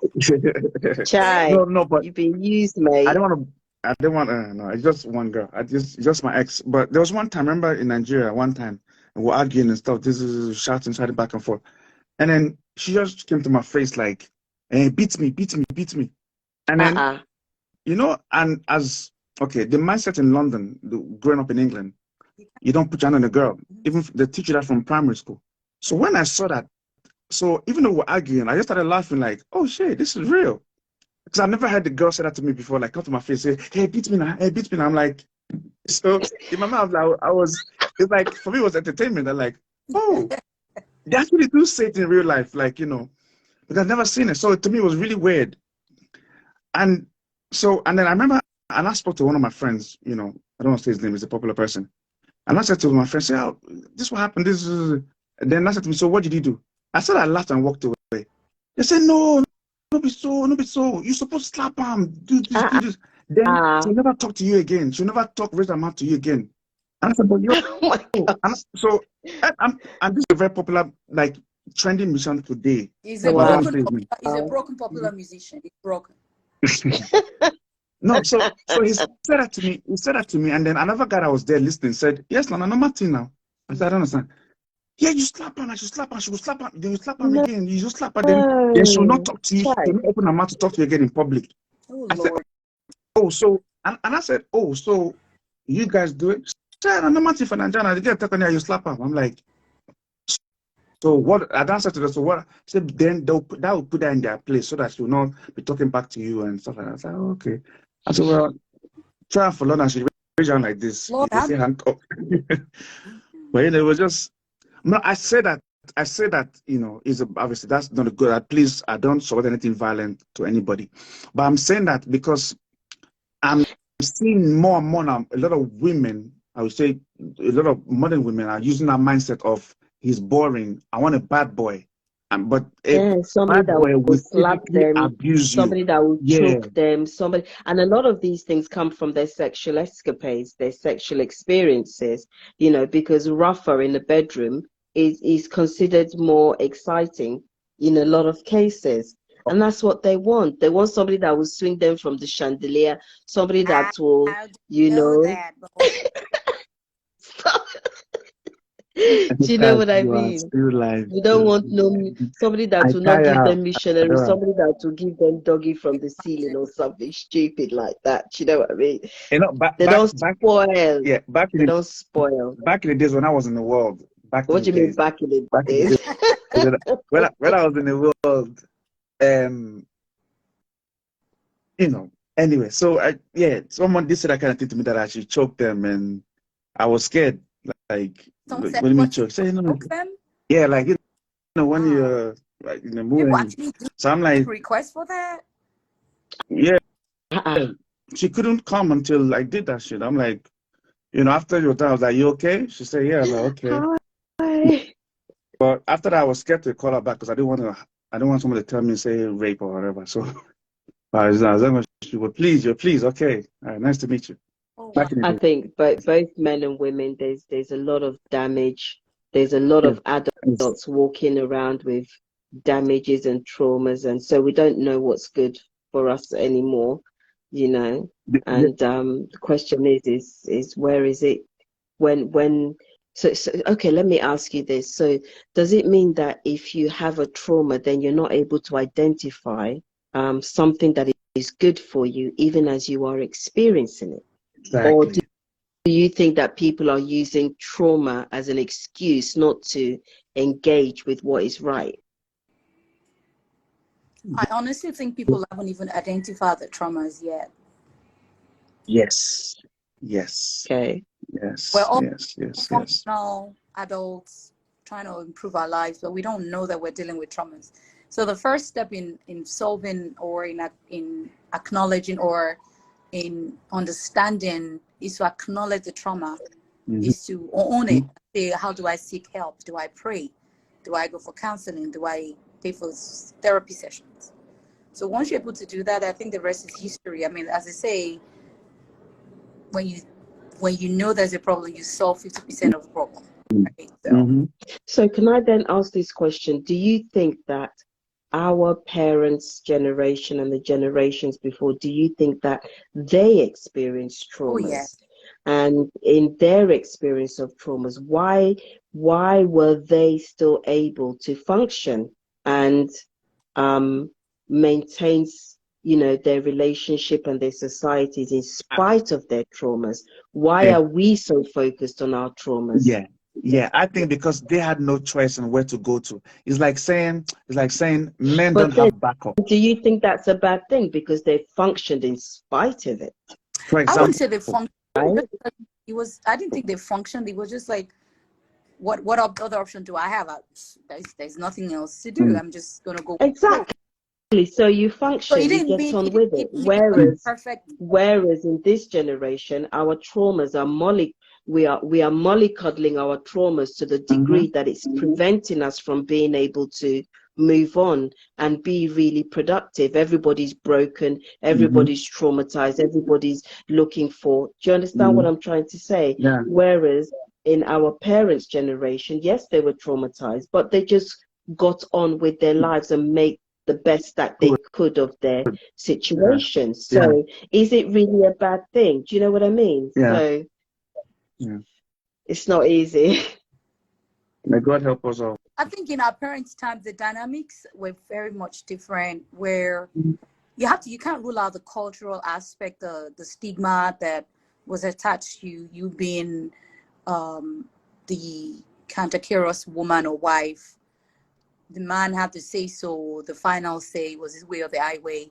I think the dynamics are completely different as well. There were not many women who could speak out and speak up because cultural reasons and because who was going to fight their cause. The laws have sort of changed over the years, over the decades to sort of, I don't want to use the word favor women, but to kind of look at it and say women do have a say. So women can now say, you know what, if you mess up, I'll leave and then I'll start all over, and I'm able to provide for my kids. I'm going to be able to sustain the. Okay, Back sis, in can the I day, just ask you? as I said Look, to you, I said to one of your lives, sorry, sis, I'm just going to say this and finish up. Just 70 years ago, women in America, you would think women were only allowed to be secretaries and baby boomers. That's why you have that generation, baby boomers. They were not allowed to take up jobs. Just 60 years. And very many people who are way over 60 and 70 in the world. So, but now look at it. We have women leaders, women president in this short amount of time, that transition. So women now begin, I'm not saying be a feminist or be a toxic feminist, but I feel like a society that has acknowledged that women can actually grow and take leadership roles and say, you know what, I'm your helper. I'm not your servant. I've got you. If you can't pay this month's mortgage, I've got you. You know, I think women are now beginning to have a say. So compared to back in the day where women couldn't say, I'm okay to be married. They would just take you, boom. My grandfather had wives that were forced on him, meaning somebody just thought because it was very wealthy, somebody just said, oh, this is a virgin for you, king, just marry. And he would do the wedding, they would get married, they would have kids, you know what I mean? But that is slowly changing. I know some cultures have it, but it's slow. But that worked. That worked. Hold on. You cannot I was just worked about. because listen why I say this. This is the danger of assuming that worked. Worked versus what? The fact that the man, you know, consummated the marriage, they bore kids, does not necessarily mean it worked. Could it have been like that was what was supposed to be? Okay. I mean, Okay, what hold on, does that Kat, mean please, worked? please, don't let me lose my train of thought. What I wanted to ask you then, okay, so let's go with your argument on what women are able to do today. So then explain to me then, with all the positives for women of today, why they are more unhappy, more unsatisfied, more lonely than the predecessors that we're talking about. You know that though. Huh? How do you know that? How do you know they are not happy? Well, no, but we know because 50, 60, 100 years ago, if we go back that far, the majority of single mothers, for example, as one demographic, yes, was nothing to the epidemic that we have today. All right. In a lot of countries around the world, when we look at single parent homes, 80% of them are single mothers. Yes. So they are shouldering that burden with all their freedoms and all their abilities and everything. And then we have women that are educated and accomplished, women that are highly employed, highly educated. They are the demographic of women that are experiencing the greatest loneliness. Do you understand? So whilst we say that women have all these advances and, you know, our predecessors couldn't complain, is it not reasonable to assume that, well, because they couldn't complain, they adjusted to their situation and made the best of what they could, because they had a more organized society than we do right now. Their society was more organized. Yes, children were more respectful. We didn't have the number of unwanted pregnancies or single mothers or any of the things that we have today. It wasn't reflected in their time. And so by 18, a girl will be at least married with 2 kids, 19. Exactly. Because women were not allowed to go to school. They would just grow up. They were waiting for them to attain puberty, grow up, and then boom. Now that you've gone to school. You say adjust. I have an issue with that word adjust, because adjust to what? But you're still not you're still not explaining to me. No, you're still not explaining to me how your modern generation, with all its benefits, are much more unhappier and unsettled than those previous generations, which had to adjust. They had to. It's a human thing. It's a human thing. So human needs and wants are insatiable. Back in the day, I'm going to use this bottle of Starbucks drink. This was the only drink they had back in the day. The only thing. You either take it or you die. Obviously, everybody's That's not going to a drink. bad thing, sis. Say it again. That's not a I bad haven't said thing. it's good. Because I haven't said it's in good. this day, when they have 10 different Let me varieties of finish. Starbucks, they are So this dying. is the only drink they had back in the day, whether it was too sugary, too sweet, whether I reacted to it, whether it caused me allergy. This is it. But now, this generation, we have this, we have this, we have this. These are things on my works. We have this. So I'm gonna say, you know what? If I don't want this, I can take this. Oh, this is too boring. I'm gonna take this, and that's what comes with. If you think this generation is going cuckoo, wait till we're all old and gray. Wait till we're all 100 and 120, and you will see the way the things would have so changed. Okay, my question to you is that my question to you is, Farah, is that a good thing? Bad. I'm not gonna say it. I just say I don't want to get stuck in that good or bad. Okay. Choose what Okay. word. Now let me. Okay. Now let me. Because we have about 9 minutes. Yeah. Good. So let me say this. That is a bad thing. How? Let me explain. Please. I remember when I'll use funny example, then I also use the Bible. I remember when I was young, like 16, 17, trying to have sex. My mom told me, Kas, if you get any girl pregnant, you must marry her. So I started getting scared. So I tried to behave myself and take condom everywhere I go. So when I met, sir? But you were still having sex. No, but I was even now more careful because anyway, I was even more careful. Long story short, I don't want to forget my train of thought. So long story short, when I was now with my ex, when she got pregnant, that made me want to even marry more because the threat of my mom from when I was young telling me, if you get a girl pregnant. So my mind said I didn't have any option, even though I had other girls that I liked by the side. But no, this one is pregnant. Okay, I would die there because my mom said, if you get any girl pregnant, you must marry, you must be responsible. Okay. You see that vision? I was just straightforward. She's pregnant for me, I must marry her. That's what I had. So that was my only option. But my friends were telling me, dude, you don't have to marry her because she's pregnant for you. Forget that, You know how many girls I have? My friends, I don't want to mention their names. They have different kids everywhere. So if I entered their world, I would have been creating different baby mamas. You understand? Right. Which is not good. These are the options I'm trying to tell you. It's not good. Now let me now enter the Bible. When God created Adam and Eve, He gave them the option, just said, this tree, don't eat from it, but your life, enjoy it. Satan now came with option and said, you will not die, you will just this. He gave them options. Those options is what now make them mess up. I don't know if you get the point I'm trying to make. So with the options now that we have today has messed up the world. I agree. Has messed up the world. Okay, now you agree. Because when you wasn't sure or yes. No. You see, I just don't like to use the word good or bad because then your judgment is flawed because when you're using good or bad as a comparison. But when there's too many options, it causes confusion. You can't control it. That's why society, if you look at the GCC now, the Arabs, the Khaliji Arabs, those guys in Qatar, UAE, they are very fine and clear with their laws and their rules. From generation before, and I would assume like generations to come after, these are the set of rules. Now, are they breaking it? Yes, but they check it. Nothing is changing. Nothing is being tweaked. They check it and you deal with the consequences, right? But I feel like as humans, are we naturally designed that way? Is that how we are supposed to be raised? You cannot say that one is good or one is bad. But this is why I say, absolutely you can. I say you just pick what is working for you along with the scriptures. Now, when you have options, it's a very good example. You have let me explain what you're saying. You have one Sorry, shirt and one pants. no way. You don't. Farah, let me explain what you are saying. Let me explain what you are saying. Let me explain what you are saying.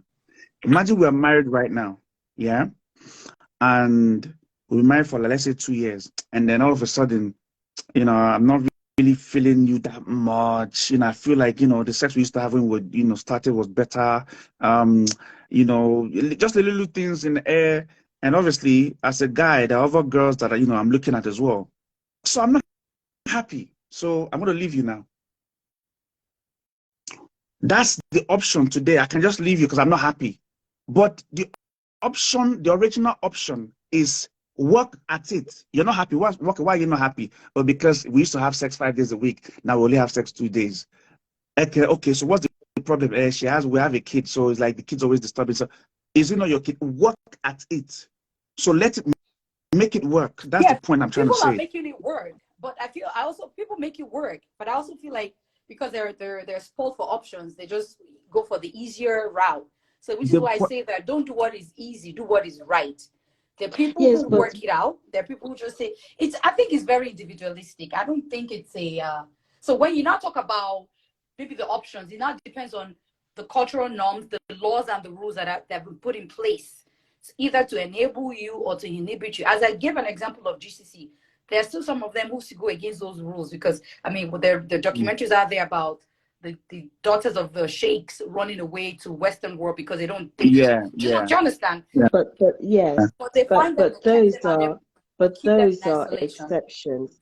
Those are exceptions, and we cannot use exceptions to define the norm, right? And we most definitely are able to say it is better or it is worse based on what was produced. Yes, because something was produced. The society that was regulated by boundaries and a lack of choice, they produced a certain kind of society. And the society that we currently live in, which is not regulated by boundaries and has an excess of choice, has produced something. It has produced a quality of hold on. No, let's not do that, because the difference is very clear. We have a society today that there is no boundary. You can do what you want to do. All right. And what we are living in at the moment is very chaotic, a very chaotic society where one person has one rule for them and another person has one rule for them. But with the further back we go in history, we now see that people are regulated by a greater sense of community where they think about others and not just themselves and what they want. All right. And that produced a different kind of society. So yes, we can measure it and say, well, that was better or that was worse. It's measurable because something was produced. When we look at our parents' generation and previously, they conducted themselves in a certain way. They had a certain way in which they thought, and their societies operated a lot differently to what we have now. It's entirely measurable. And the same reason that you are citing that is individualistic is exactly the problem, because when you take away from communal responsibility, where you have to think about your brother and your neighbor and how what you do affects them, when you take that away, you have a society that is chaotic. Yes, and the laws of the Bible is this: love the Lord your God, and then love your neighbor as yourself. We are living in a society where we do not love our neighbors as ourselves. We love ourselves more, and we do what pleases us. The other way around. So, yeah, it's totally measurable. Who talked about it said in the end times people will be a lover of self more than anything else. So this is the Bible fulfilling itself. People are going to be a lover of themselves more. People are going to but it's not a good thing. That's the point. It's not the Bible's principle. The Bible is telling us what will happen, but that's not fulfilling God's laws and how God wants us to live and operate our lives. Hold on, so we have like 2 minutes to go. Sorry, Farah, are you saying because the Bible says which they're going to be lovers, people are going to be lovers of themselves at the end, is a good thing? Is that what you're saying, or? I'm not saying it's a good thing. Neither am I saying it's a good thing. Okay. Now, no, because that is a sign to show that the end is coming. Right. And that is selfishness. That is narcissism. Narcissism. Right. Yeah, basically. Conceited, lover of themselves. It's me or the highway. Exactly. You can't take out. You can't pick your socks from the couch. I'm getting a divorce. You can't cook me dinner. I'm getting a divorce. Because you can't get your socks on the couch. It's You can't buy literally me a that bad Birkin. as well, I'm isn't it? divorcing you. Yeah. Stupid things. Thank God. 4 hours done. Okay, Farah, pray for us. Let's close the church. More. What do I owe to that honor? Thank you. So You've let's been the pray. longest on since. You have exactly like 30 seconds. Okay, let's pray. Heavenly Father, we just want to thank you for such a time like this. We exalt your name. We acknowledge your sovereignty, O God, because you are the God of all nations and over every situation. Lord Jesus, we ask, O God, as we journey into self-realization of your love, your kindness, and your grace towards us, O God. Help us, O Lord, in this journey, O God. At the end of it all, let us have that stamp of approval that we have been chosen and you've approved us, oh God. As we continue in our daily lives, our daily activities, oh God, let us be impactful. Let us spread the word. Let's spread the love as you have asked us to do. And above all, God, teach us, oh God, what to do and what not to do, how to reach people that are yearning